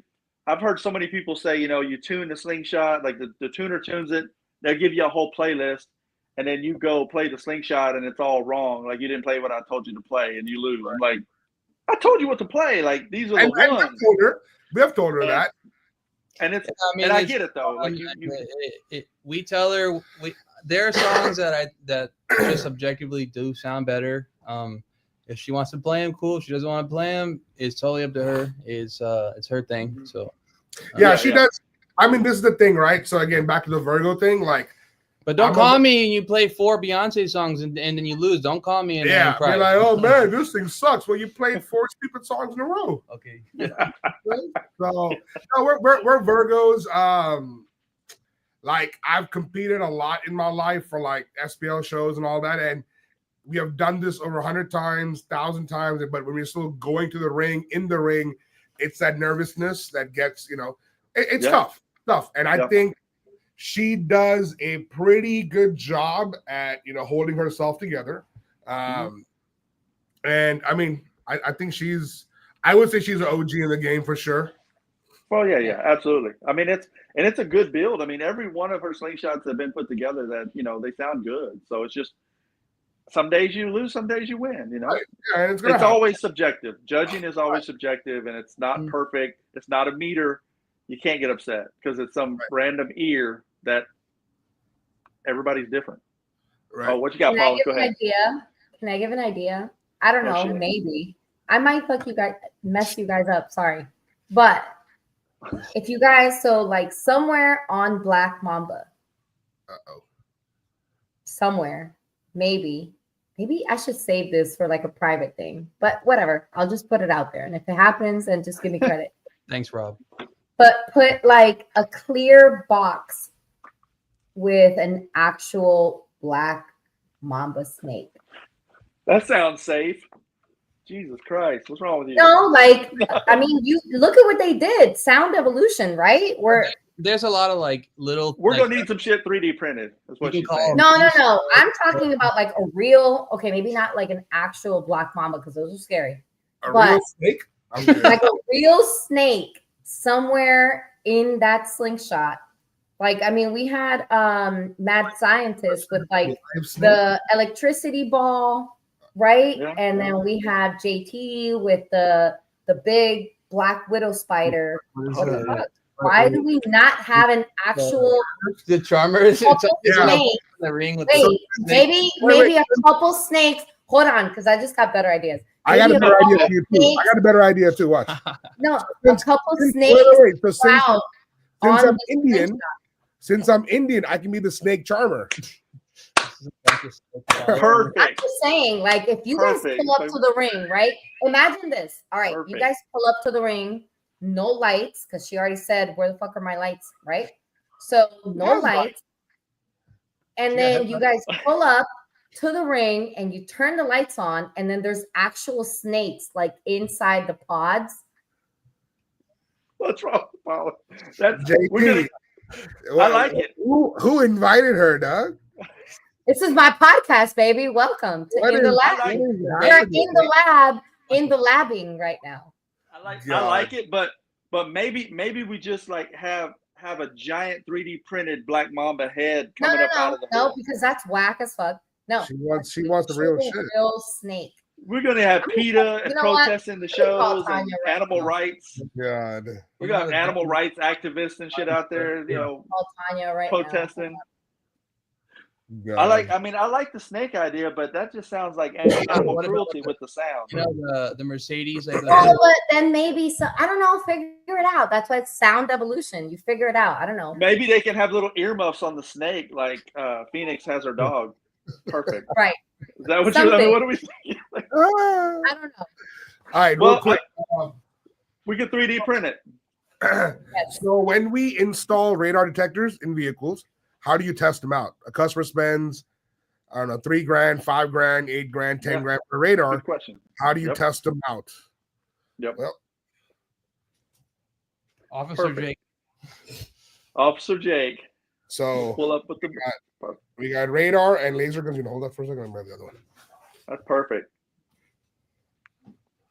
And see, that's a whole other thing people don't know about. Like radar detectors are expensive. Like that's not just a quick install. Like Oh, yeah. you're taking apart the cluster to install the bulbs, and Mhm. it's got to be seamless. Like it's supposed to appear in the vehicle like it came factory. Yeah, 'cause And some states time. it's illegal, so you have to hide it. You know. All right, Yep. you guys went back to like all this technology stuff, but Tanya agrees with me, and she made this face. So Tanya is scared of dogs, that doesn't mean she has to play with the snakes. but she's gonna have snakes inside the sling riding with her. I got you. I don't know. Something. Figure it out. All I know is if Jake pulls up at Sling Experience with a fucking basket and a turban. carpet and a That's turban turban. A flying playing car. a fucking flute, I'm not sticking around because if he Yep. opens the you basket, the better- snake comes, I'm out. Yeah, you better I'm watch. out. If he pulls up the basket, Wait, puts it on she top just of the said, slingshot, "I'm not fooling with no shit. snakes. I'm not scared of snakes." Tanya, I'll hold a big snake or something. I don't know. God. Well, so yeah, laser and radar guns, demo customers when they buy a system, your shit That's works. cool.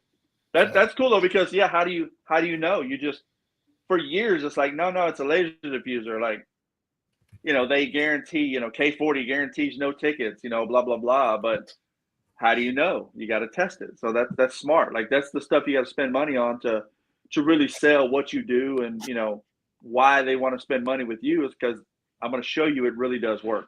That's important. No Absolutely. No other shop's going to invest that much money to, win Yeah. That Over- ain't some shit you can just buy on Temu. Like that's a You that's gotta a thing know- you got to buy, and it's going to cost a few dollars. So Yeah, for sure. So yeah, that's cool. That's definitely a lot. That's a lot of good information, man. I think that's what it's about. That's what I try to keep. Slingshot community, Slingshot out of your garage. I try to keep it. I don't know, just being knowledgeable and just being, anybody get in their feelings when they win or lose, but it's like, what did you learn from your loss? Or, if you win, how do you share, your victory? Like, how can I help somebody else win? Like this, that's what it's got to be about. It's not anybody can lose, like you said, man. I mean, everybody can have a bad day, and you don't have to agree with the outcome. Like Right. I've listened to a lot of judging and be like, fuck, I didn't hear that, but okay, I'm not a judge. But I personally used to get like upset about it. Like I would say maybe a year or two ago. Like this year. Damn. I know. Yeah. But like now it's like it is what it is. It's subjective, and yeah. There's like, there's no perfect system. It's right. it's not car audio competition. It's not, and if it was, it would be kind of dumb, like if we're setting meters up in the driver's seat and shit, it's like, that's going to be dumb. Like that's not going to be fun. We don't want to play flash dance. I mean, shit, it's got to be, what does it evolve into? I don't know. I don't know the answer. It's its own thing. Like, but it is.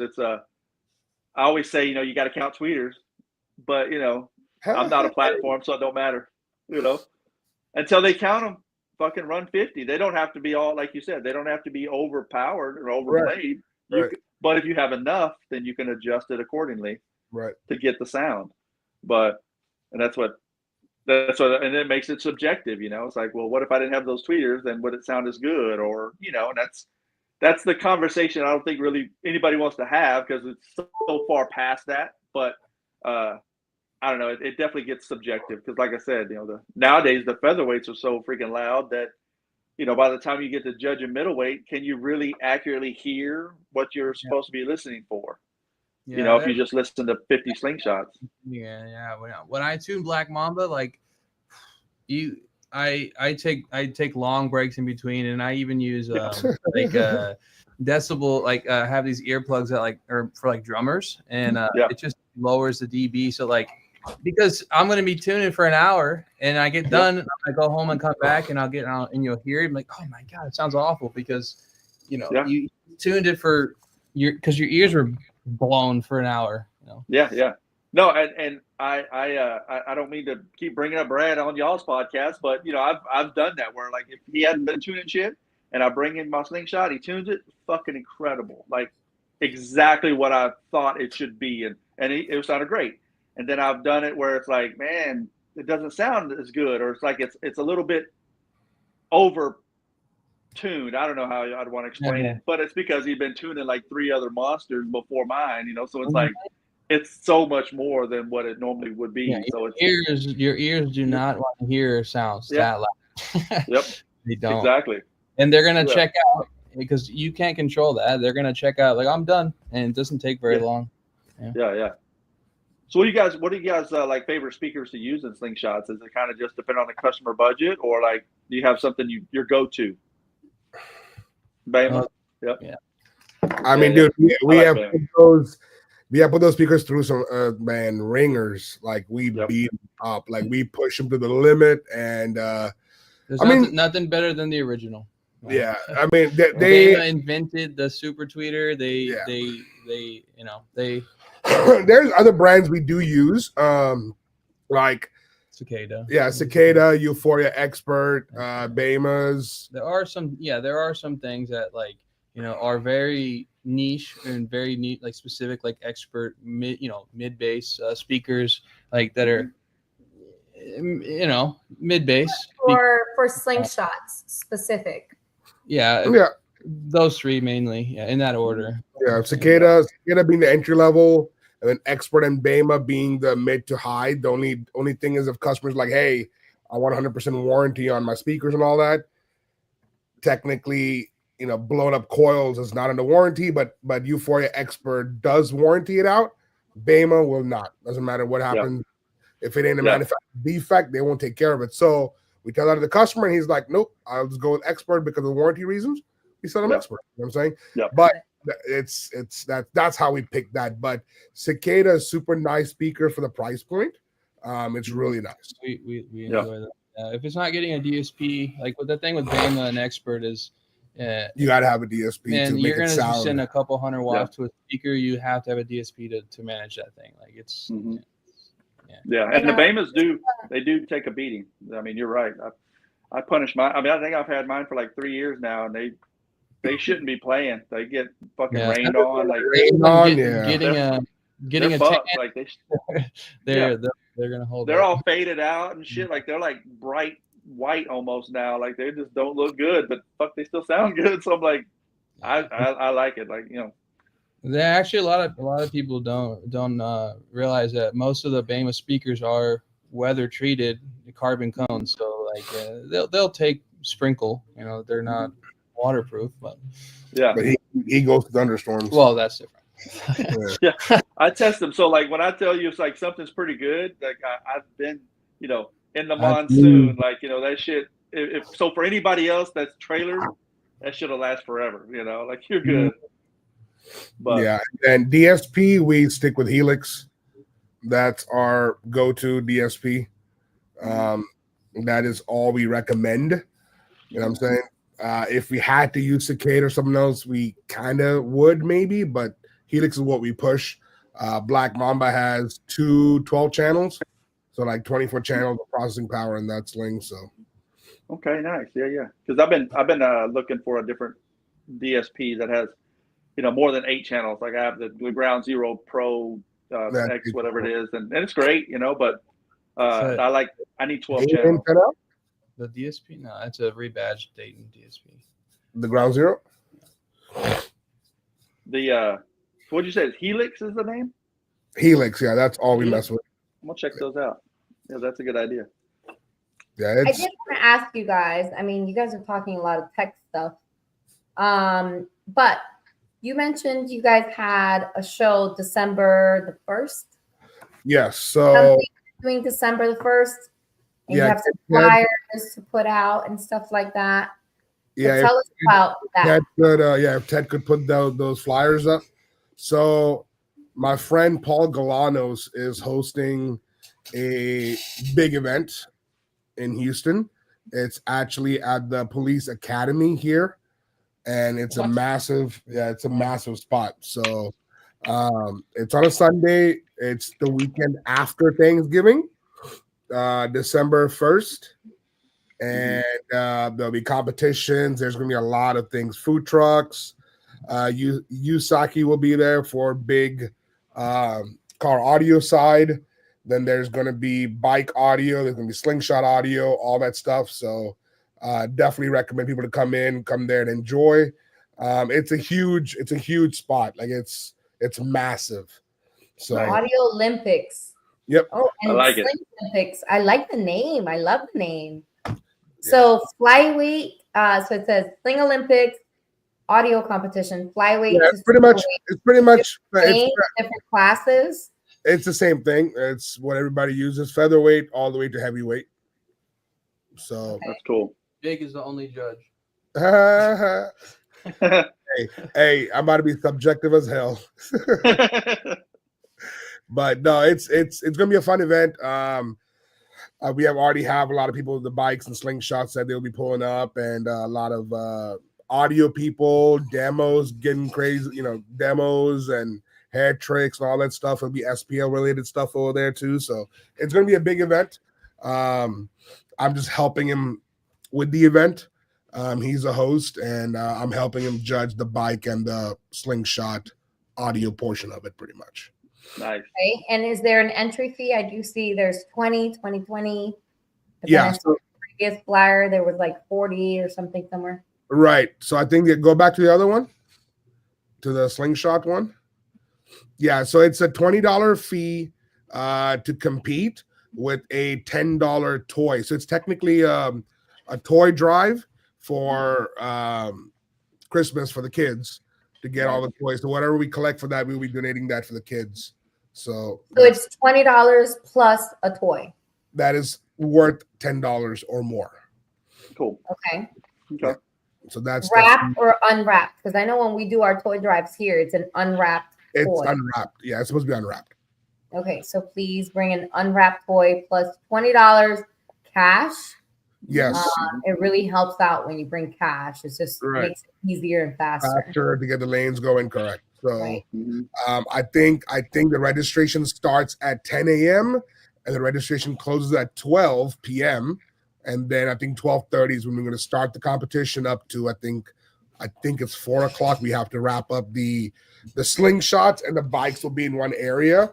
It's like a massive like racetrack. It's crazy. It's crazy. If y'all look up the address and do an aerial shot of it, you will see where the whole police academy side is, and then they have how they do the training course in a figure 8 area, but it's massive. So we're doing kind of that whole thing over there. So yeah, that's the main flyer you see.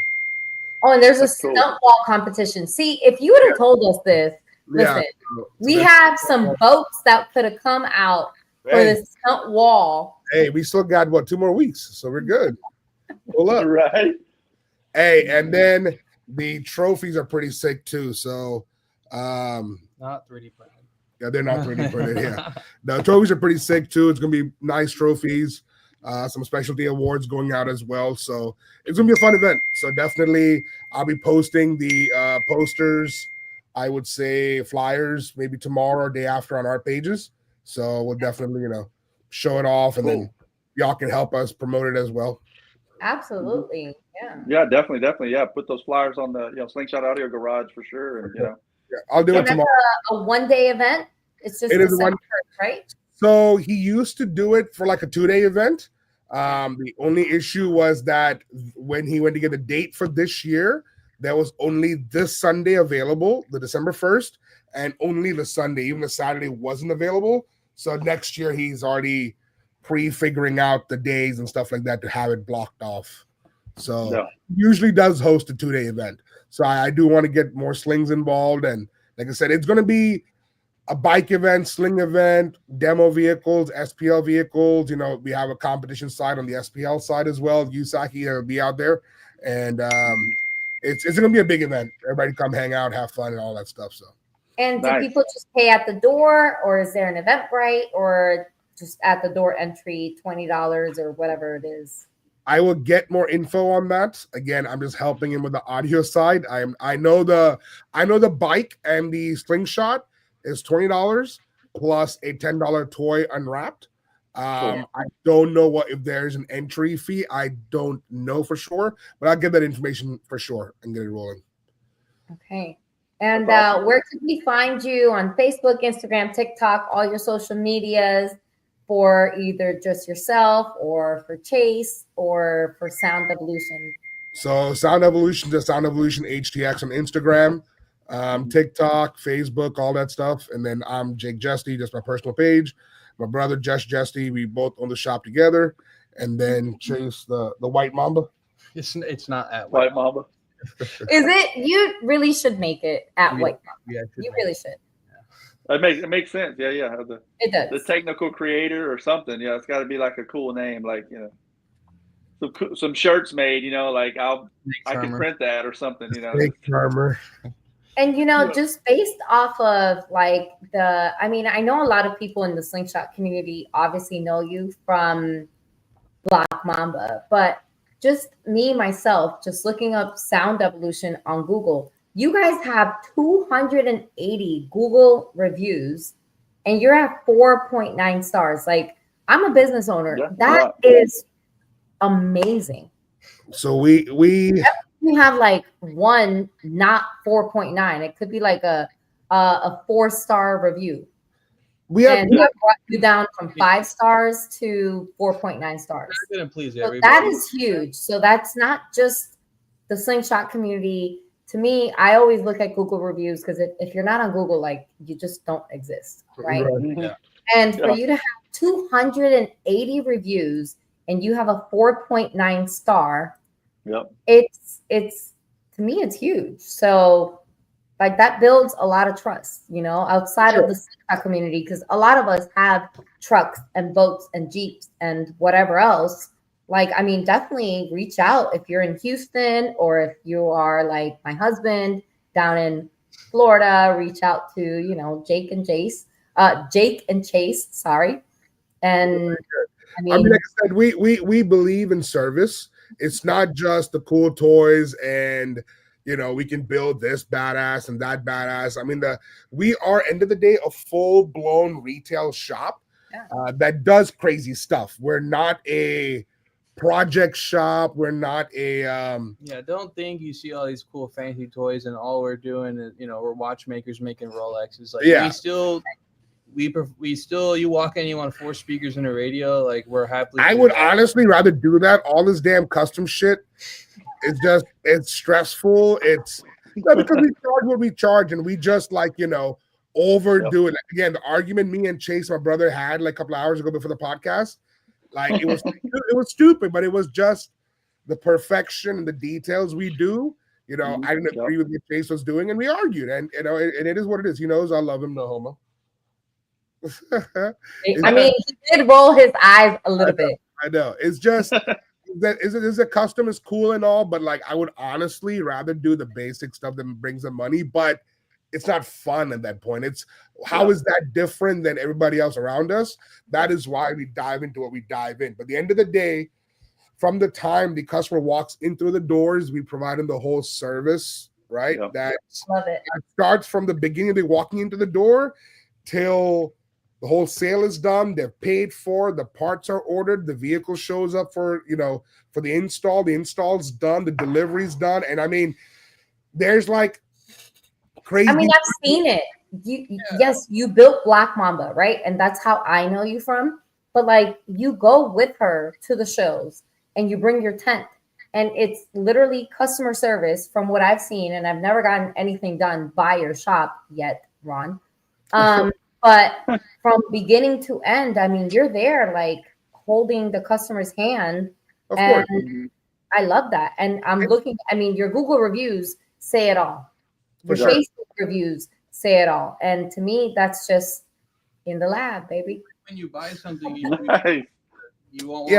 you to you don't just pay for the radio and okay, see you later. You don't need to set the clock on the radio, right? Like that's a big deal for us. So like a small detail we kind of do, and sometimes we fall off on it, is like when you go, get a radio installed through us, we kind of see what FM stations that you have set up, right? So like 1, 2, 3, 4, 5, 6, the presets. So we write it down, and then when we install the new radio, we make sure that the same presets are saved in your new radio. Yeah. So when the customer jumps in, right? And I don't do that, but we make everyone else do that. It's a stupid small detail that the customer knows. FM station 1 is 93.7, 2 is 104.1. So we match that where the new radio is already set up that way, and there's no like, oh, how do I set my channels? It's already done, ma'am. Sir, whatever it is, and it's done. Right, the smallest details matter. Yeah. So, no, yeah, you're 100% right. Like at the end of the day, that's all you have is your word and the service you provide and the service after the sale. Like if if somebody has a problem, it's not a problem. Like it's no big deal. Like what's going on? Let's check it out. Like because people want that drama. They want that added. They want that confrontation. It's so dumb now. Everybody wants to fight about nothing. It's like, man, my radio quit working. Like, no problem. Come on by. Let's check it out. And they're like disarmed. They're like, yeah, I was about to yell at them, but no, it's not a problem. Like, bring that shit in. Let's figure it out. I can't figure it out over the phone. Let's do it. So I think that's where people, they get so out of place sometimes. Like they want to argue about something. It's like it's never a problem. So just by doing that little shit, like setting the clock, setting the presets, like that is huge. And people notice that shit. They know that you're going to take care of them. You're going to do them right. And again, man, why are people choosing us over other places? And we're like the most expensive shop in the Houston surrounding areas is because, speaking of customer service and schedule, goddamn, all Tanya, she does is complain. Yeah, Tanya is not a customer, by the way. So. But she did also say, listen, you guys are not gonna gang up on my girl. All right. She could say, this is my podcast. She could say whatever she wants. All right. But I'm gonna read the ones that Ted is not posting. She did also say before that they have definitely worked on our personal trucks too. There you go. Yeah, I see that. All right. So Nice. she can talk as much shit as she wants. And her she 3 said star that review. was my 3-star review. Well, there you That's go. fucked up. There you go. But that's good though. Like you said, you can, you could charge what you want because you know your value. I do this kind of work, and I'm not going to do it cheaper than that. Like, as I've seen cheaper, like I've seen people do shitty work, and it's like that's why you paid what you paid, because your shit's about to catch on fire, and you don't want to tell somebody that, but you kind of need to, man, because I've seen too many slingshots that I don't know, man, but I are do that. amazing. I used to do that all the time, but like then the customer's like, "Oh, you're just talking shit about the other shop to make you look good, right?" I stopped it, dude. This is my price. I point out what is right, what is wrong, and you decide. Man, God has blessed us. We've been booked out, right? So if we're a good fit, we're gonna work together. I hate pressured sales. I hate pressuring a customer to commit. Like, if you're not comfortable, you need to go home and sleep, or talk to your financial advisor at the house. That could be your wife or whatever. Go ahead. Hey, that's the biggest excuse we get. I got to talk to the banker. Like, okay, bro. Understand, yeah, whatever. However you roll. If you're gonna roll that way, that's how it is. Cool. We've had like, there's no like, oh man, this guy is taking up our time. Jesh, I remember this. We did a Tundra or a Tacoma. Jesh was corresponding with him through Instagram for a year, 1 year before he came and got something. Every couple weeks, every couple months. Hey, what about this? What about that? Like, by the time he came around to get everything installed, there was like a new model of everything out already. Like, but I know done, and he loves it. And like, I know exactly what you're saying. Yep. Nobody ever was like, this guy, bro. Like that's just what we do. It's practice. Like, I always look at it like, you first doing car audio 30 years ago, it's like, oh, these bullshitters are coming in. But I stopped calling them bullshitters because it's practice. Like, I get to practice my spiel. I get to answer questions, and I still do it today. Like, I'm answering 30 questions on, pods and speakers and this. And it's like, you don't even have my box. Like, but I'm going to answer questions because I might know something that you need to know. And if I don't know, I'll be like, man, I don't know. Ask this person, but it doesn't cost nothing to be nice and be friendly, because they might know somebody that needs what you got. Exactly. The guy that has no money might know the person that has a lot of money. And, that's the way it works, No, that's true. Yeah, like we just because this customer is not detail oriented, attention oriented, doesn't mean I just slap it together, because his neighbor is, and he sees that he's not gonna. Oh, those guys, Yeah, absolutely, yeah. What you got, Paula? Okay, I'm sorry. Go ahead. Okay, so I'm just going through some of these reviews, right? And John Mabasa from 2 months ago, he said it's the best place for your automotive sound and security needs. And then he said, odd compliment, their restroom is immaculate and smells clean. I told you. I told you. Didn't get in reviews. I'm not playing. Their bathrooms. And then we have, they replaced my sound system on time. These guys were absolutely amazing, did a great job on my buggy. I took my husband's truck to get the work done for his birthday. I mean, you guys have some outstanding reviews. For 208 reviews, for you to have a 4.9, to me, it's as a business owner myself, like, that's huge.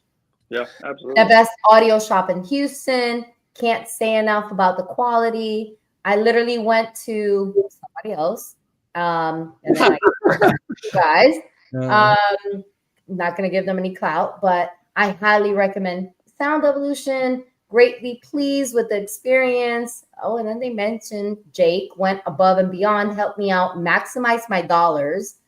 And I mean, you guys' reviews, it's not from like yesterday or from a week ago. Like, you have 5 months ago, 5 years ago, 10-star review, 10 months ago, a year ago, 5-star review, 3 years ago. Like, it's been an ongoing thing for years that you guys have always just had really good reviews. The best in Houston 4 years ago. So, I mean, this just says a lot. And I mean, honestly, this is, I think, the best In the Lab podcast that we've ever had. Well, thank you. She don't say that all the time either. So I really don't. It was good technical. It's good. Yeah. It's good to see the behind the scenes stuff because people don't understand that. When you say, well, we charge this, they're like, well, fuck, that's a lot. Like, well, it's because we do a lot. Like, we don't just I'm not just telling you I charge you this because I've done slingshots for 5 years. Like, that doesn't really mean shit because I've seen some shitty work after people that's still been working on them for 5 years. So that don't mean anything. It's just how do you do it every time? Ron is saying, "Hey Paula, take my truck there for my birthday. How about that?" Listen, Ron, you're in the living room. You said you wanted this gun by the Amigos. All right, so relax with the truck. Yeah, no, I mean, like I said, man, we don't honestly do much slingshots because of our pricing, right? But I don't speak more on that. Look it up, baby. It is what it is. Look it up. It is what it is. Yeah. So, like I said, you want the best. You want Black Mamba quality, then you just gotta go. But after this episode, though, I think that people can, say, okay, well, I have an idea for something. Can you scan the floorboard of my slingshot and put a sub in it, or whatever? Because that shit makes sense. Now I'm thinking about the way I could use the scanner. Fuck, you could 3D print all kind of cool shit. Yeah, Tanya has this gigantic air compressor in the passenger footwell for the air ride. Bro, it looked like it's a barbecue pit. It looked like. So again, we didn't do it. So pretty much her damn sling is so heavy, she needed more compressor and more tank to hold air. Understandable. Why the hell did they put in the footwell of the passenger side? I have no idea. This thing looked like the back of a Ninja Turtle. Literally, the Ninja Turtle's fucking back. It looked ugly as hell, bro. Yeah. And it showed, and we didn't install it. They took it to an air right person. He's my boy. Nothing bad. It's just, I get it. There's nowhere else to put it. I understand. Yeah. Bro, they pulled up with it one day randomly, and I'm like, what in the fuck is that? Like, shocked, mind blown. I didn't even tell me shit. I said, Chase, scan this thing and fucking make a cover for it. And we completely next time you see Black Mamba, tell them it looks cool. Yeah, it looks nice on the passenger side, but it's magnets. It's magnets to the tank. Actually, even the feet, I printed them out of TPU, which if you don't know what TPU is, it's like rubber bumper feet or whatever. But whatever, it kind of snaps on. Hey, you are the only one that knows what all this technology stuff is. I'm like, oh yeah, TPU. Explain, right. It's please explain. Like shoe rubber. It's like a shoe rubber, right? It's like squishy, right? So with these fancy machines, we can print stuff like that. So I printed this because if you put magnets on a piece of metal, it's just gonna go bang, bang, it's pretty cool. And so next time you see it, yeah, ask for permission, or if I'm there, let me know. I want to see the Ninja Turtle. Oh my God, it's bad, bro. Stand on. God, it's so bad. But yeah. Wait, can me and so I'm not gonna tell you guys my weight. 165, whatever. Jonathan, how much do you weigh? Easy. You never ask a man his weight. No. Yeah. I said 165 for me. Okay. Hold on. So can me wait? Time out. Here's the question. You're not gonna beat my weight. Okay, so can me and Jonathan do I weigh like JT versus Bionic challenge on Black Mamba, together at the same time? Easy. One on one side and one on the other side, at Sling Experience, because I think that's probably the next time we're going to see each other. Yeah. I weigh 400 pounds, and my big ass has stepped on the boxes because I was. But on one side or on both sides, feet. Well, he ain't doing the splits. Yeah, I'm definitely not. I ain't got that long legs. I'm 6 foot tall. But yeah, my big ass was on one side bouncing on it. And nothing, zero problems. So all right, so JT, you ready? Sling Experience, right? Hey, if she love it. Let's do it. I'm down. We're gonna pose on her slingshot. That'd be badass. Hell yeah. JT versus Bionic, and then I want to see people throw dollars at it. Perfect. Yes. There you go. And we're gonna have real snakes this time. I'll hold the snake. I'm not scared of snakes. There's like 50. YouTube took my comment down, but I'm not scared of it. But I will hold a snake. If you guys bring out don't bring out a black mamba, but bring out like a boa constrictor, a yellow boa constrictor. I will stand and I will get my triplets.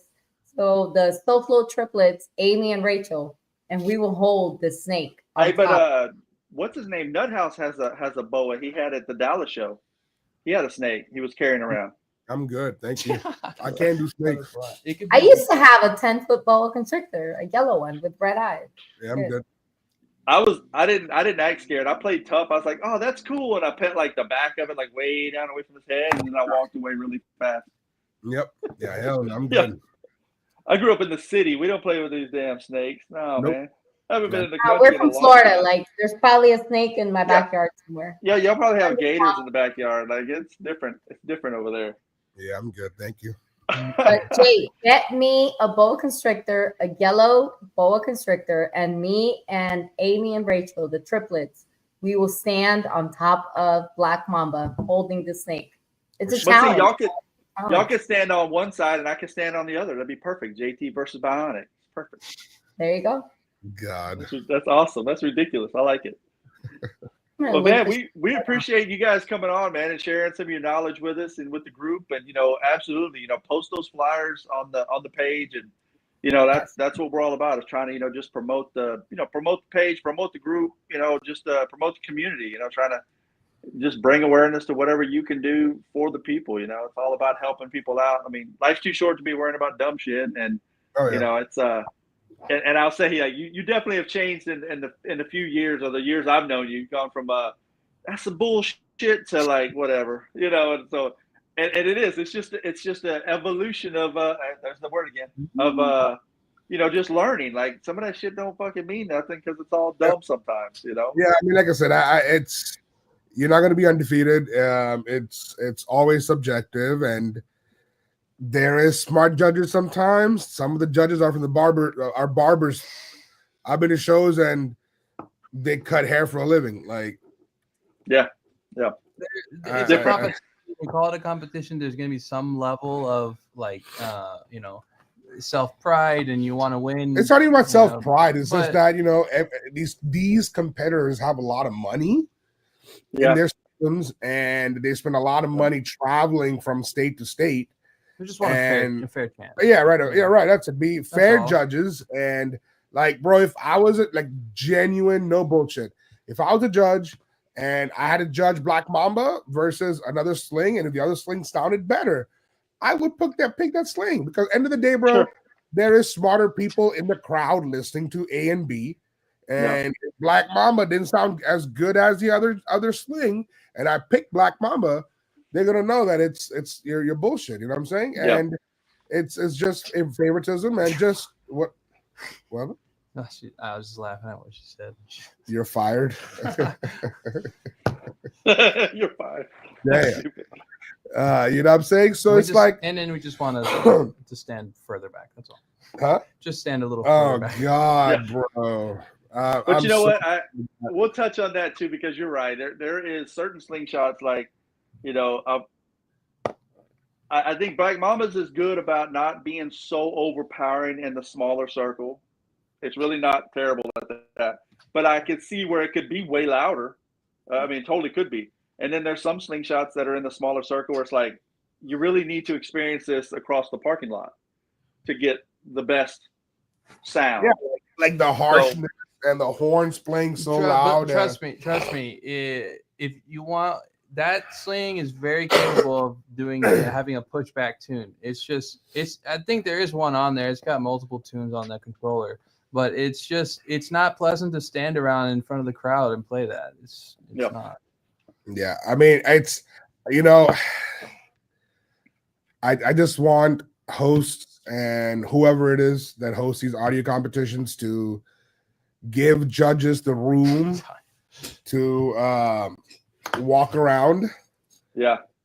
And no, I can agree. Yeah. Just have space, because you're not about to judge a middleweight and a heavyweight where you only have 3 feet away from these, away from the circle, it's not enough room, right? So that's another long conversation we can have for another couple hours, but it's just it just sucks. It sucks, you know. So but man, you guys you're doing a good job, so I mean, keep it up. And I know I'm sure the next time so your next show is obviously December, in December. Then what's going to be the next one after that you guys have lined up or planned out? I'm pretty sure it's an experience like every time. So yay with the snake.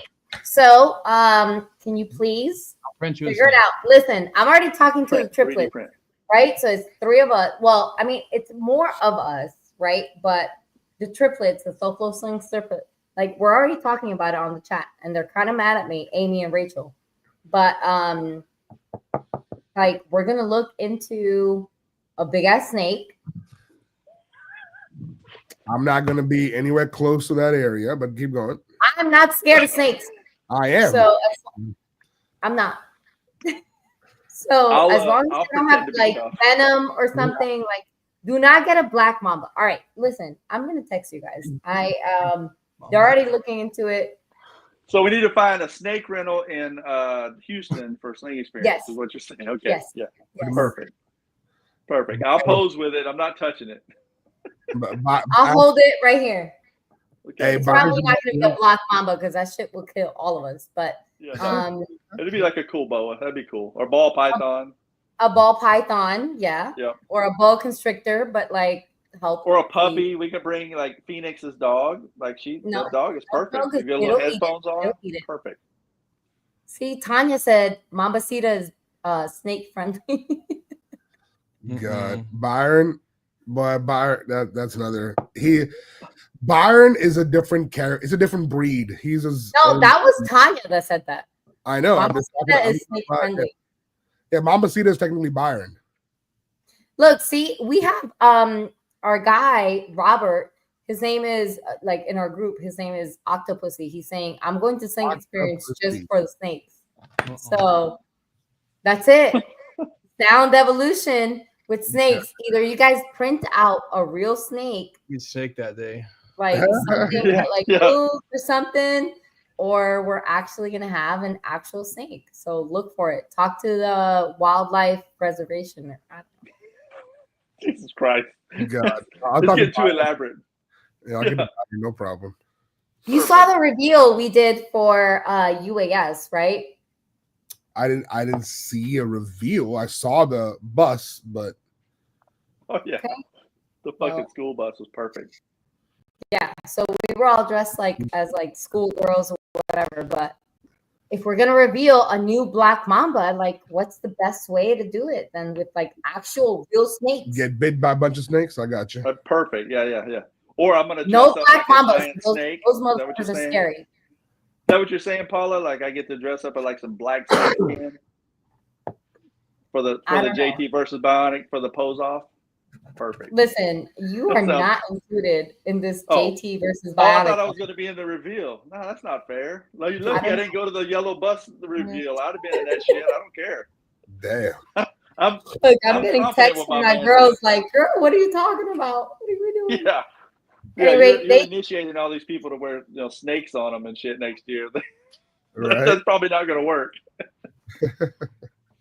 Well, man, hey, it was good having you guys on. Definitely. We're not going to hold you up any longer. So we'll see you in Sling Experience for sure next April. And, man, we definitely appreciate you guys coming on. So for sure. Thank y'all for inviting us. This was the absolute most fun in the actual lab that we've had. We were really in the lab. Yeah. We you guys just set a different bar for everybody else that comes on and just like, oh, yeah, DSP, fucking pods and all this.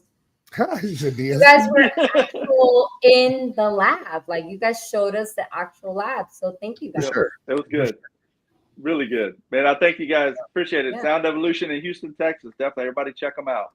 Thank y'all. See y'all. Thank you. All right. Talk to you later, man. All right, bud. See y'all. Bye. Bye. Awesome. This was so much fun. No, it was cool. I like the 3D printer is like totally the scanner just gives you so many different ideas because you don't necessarily have to scan it and print it on the 3D printer. You could scan it and incorporate it into something else like with wood or fiberglass. But yeah, they got some cool toys, man. Yeah, they do. I like this, like you said, the in the lab portion, like, from an installer point of view, it's like you got 4 router tables set up, and it's like I don't really need that many, but I like it. Like it's just kind of like anything Slingshot. You don't need this many speakers, you don't need this fucking paint or wheels, but it's Kind like, of no, like, I want it. so with like our business with Ron, right? It's kind of like FU money, right? Yeah, It's yeah. kind of Yeah. like you either People got spend it it. or you don't, right? Like, Mhm. okay, you want this price or that price. And Yeah. this is like I can afford it price, but this is like the FU money. Yeah, and it's going to I be do better. this because like FU, you can't afford it, right? So Yeah. I think like Sound Evolution is kind of like the FU money. I do it like that because Yeah. FU, But you and and I love it. unfortunately there's a lot of shops though that would charge you the FU money, but you don't get that kind of work.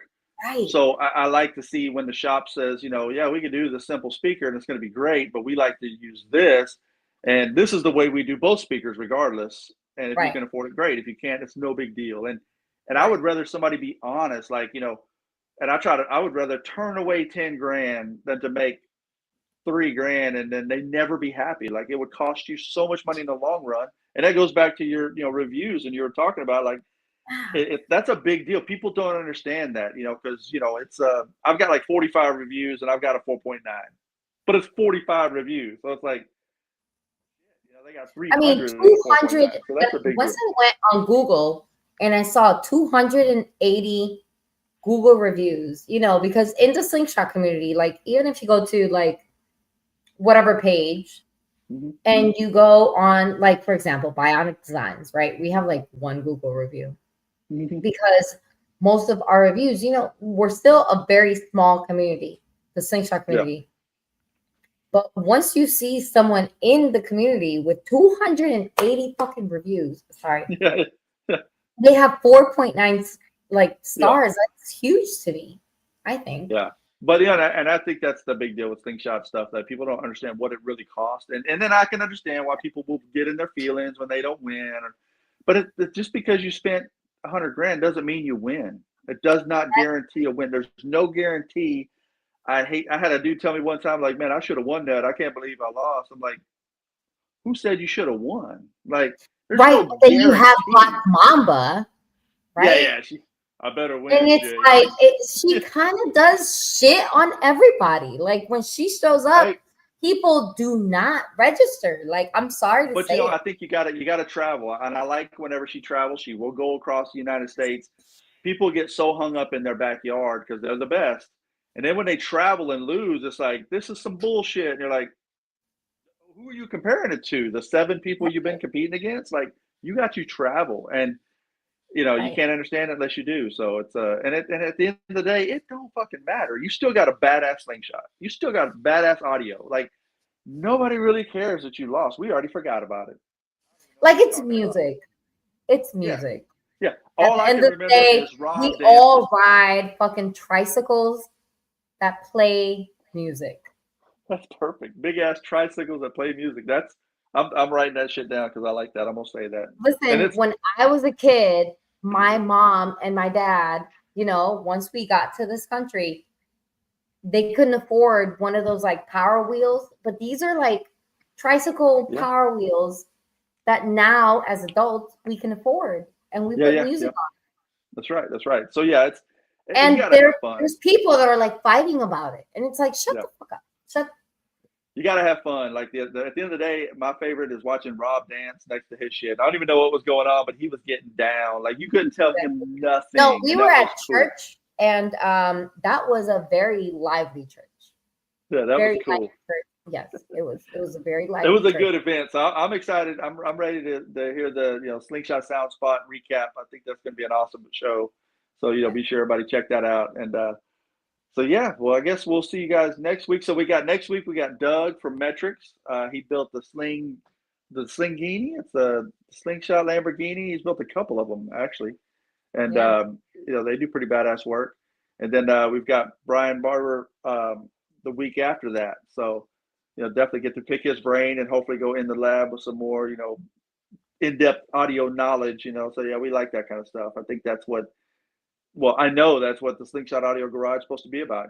Sharing the knowledge, not the hate. We'll let another group deal with all that drama. So, so we try to be helpful. And let me say this before we go. A bunch of posts, I did delete, but there were like 300-400 comments or three or 400 posts reached. Okay, and that's like behind the scenes that you can see like how many people engaged or looked at the post. But I asked a question and said, what's a good, if I had $200, what's a good 6.5? And 2,500 posts reach for that. So that proves everything I need to know, that the Audio Garage group wants to know about the knowledge. Like not everybody wants to spend 10 grand, 30 grand, 50 grand on competing. There's only 50 people that really compete consecutively out of the thousands of Slingshot people that ride around that want some 6.5s. Like what pods do I buy? Like the competition, I tell people don't do it because you can, it's fun. It can be competitive and you can spend way more money than you should have, but you don't guarantee a win. So just enjoy it, build it for you, and you're always going to be happy, or you'll get caught up in the drama and life's too short for that dumb shit because you bought it to have fun. And I'm going to like piggyback on that, but a lot of people have called me and texted me and Facebook and Instagram and all this about, the fights are like overshadowing your show and all this shit. You know what? No, it's not. No, not at all. Not at I all. mean, it did a little bit, and I did ask specific people to not talk about it, not because I'm trying to sweep it under the rug and go ahead and screenshot and record this, baby. But I'm not trying to sweep it under the rug.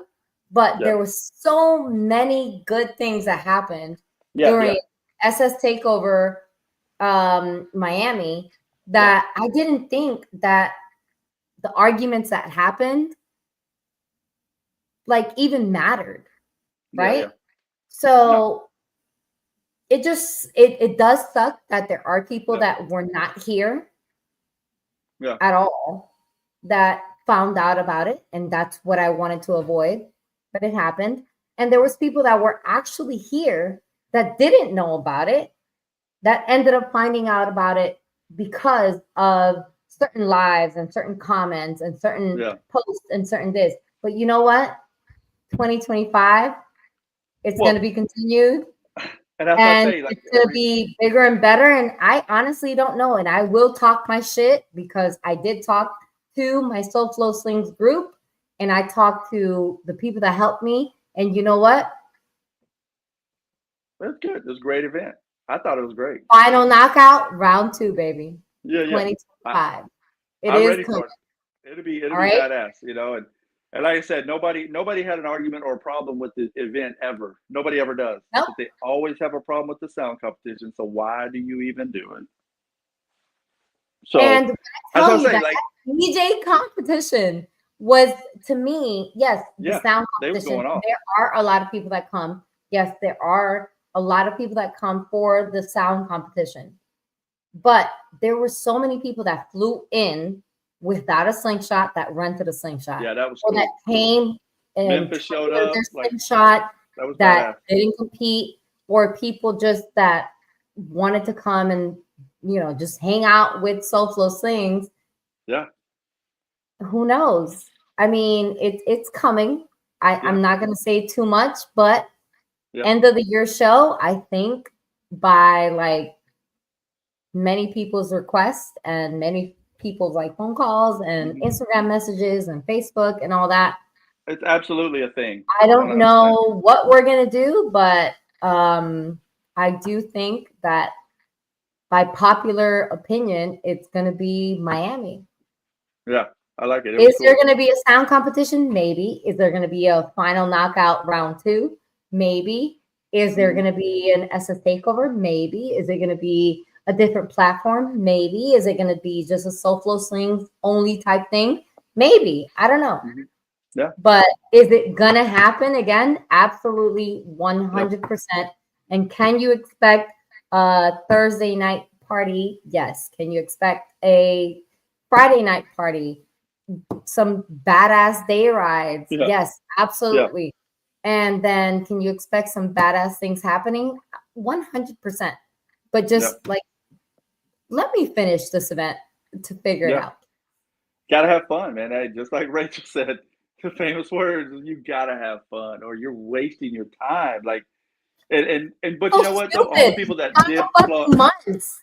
yeah, 5 all months, the people that flew and in, all you guys, sorry, JT, 5 months, and my whole team is on this chat right now. 5 months. 5 months of working on this shit, and all you guys have to talk about is the argument. Yep. Yeah, that's I know there's a lot more to talk about. Will there be a DJ battle, Rob? Of course there'll be a DJ battle. Will there be a best dressed? Of course there'll be a best dressed. But my team did not work as hard as we effing did for you all to be fighting and only talking about the argument. Yeah. And and that's what I say. This moment, and look, my phone is blowing up right now. It's only my like, entire team did not work this hard for you guys to only be talking about the issues. So I need the people that are here to talk about and preach and post and share and comment and like about everything that you did have fun for. Please, because these two little arguments are not going to overshadow all the hard work that we all did for 5 months. No, and it won't. Not. But it has. I think if you let it, it will. But those people aren't serious people. Like they're the same people that complain about the same things. Like when everybody's winning, everybody's good. But as soon as they lose, everybody else sucks. And I'm like, no, because there was people that were here, JP. There was people that were here that had no idea that it happened. Yeah, that you're right. Out. There was people from California asking me, "Hey, I didn't make it because of whatever. What happened?" That didn't know about it, but people brought it up. Yeah. And I am not happy about that. No, you're right. No, I can agree. I can see that. And that's what's bad about it is that when you get men involved and they get their little feelings hurt, men are the biggest babies. Look, my phone is blowing up right now. They're the biggest babies on the planet, but don't let that for 1 second discourage you or your team from doing what y'all did. We're not. Y'all did a badass show. Like, and look I know you look at the chat right now. There are 19 people watching right now, and I bet you all 19 people that are watching right now, they are all SoFlo Slings people that are pissed off at the entire community. Well, and I think all they're talking about. Look, even Game Changer. It's a shame that the spotlight of a great show got overshadowed by some arguments. I'm not happy about it, and it's not okay. And I'm sorry. And whenever I had a chance, finally, when I finally had a chance to sit down and actually start looking through all the comments and the posts, it's like, no, I started deleting shit. I'm like, y'all are dumb. Like, work. I'm not doing this. And then busted their ass for 5 months. Yeah. 5 months. And then there's people that came from out of state that spend a lot of money, from out of the city that we live in that spent a lot of money. And like trailered and hotels and food and all this stuff for the only thing that's being talked about aside from the SS Takeover Miami sound competition to be fucking talked about other than Thursday and Friday and everything else. I'm not happy about it, and anybody else who continues talking about it, just delete me from your Facebook unless you're coming for 2025, baby. Oh yeah, no, that's what I say. People got their butt hurt when I started deleting shit. It's like we got to be a helpful community. Like and if people don't want to go to, if we need to lose half of our group, like we have 8,800 people on our page. If 4,000 want to leave right now, they can, because we're not going to stay in the drama. We're not going to post drama. I'm not going to be about drama. We're going to be about helping the community with tangible knowledge you can actually use in your Slingshot audio garage. I mean, shit. Like that's what it's supposed to be about. Like, I don't give a shit if this guy's got speakers that aren't speakers, that got, and I'll bring up the tweeter comments all the time just because it's funny and I like to be stupid. But it's true. It's a fucking speaker. What are we talking about? That's like saying, you know, you can only have 10 gallons of gas in NASCAR or whatever, but I have 3 other little bitty gallons that don't count. What the fuck? It's supposed to be 10 gallons, right? Are we counting gallons of gas or not? But I don't have a platform, so I could just talk and it's okay. But then I would ask in the same question, so what are the better tweeters to put in my Slingshot? Let's be helpful, you know, not just, you know, blah, blah, blah, this guy's cheating. What are we cheating on? Like, fuck, everybody could be on payroll. You don't know. Like, it don't matter. Like, we don't get paid to do this. It's fun. Like, it's got to be fun. So anyway, and it doesn't matter. Like I said, if people want drama, they can go somewhere else for that. We're not trying to promote that. Like, we're going to promote help, knowledge, and information. And the only problem with any event ever in the history of Slingshot audio events or Slingshot events, the only problem has always been audio. So don't do don't compete. Should I make maybe I don't know. Maybe I'll make a poll tomorrow. Hey, I was going to make a poll like, you know, you want drama post or information post? And that was gonna be my poll. You can make your own poll. I was thinking of having and I'll just say it here before whatever, but maybe for the last show of the year, right? Let it be in Miami because we do have the best weather.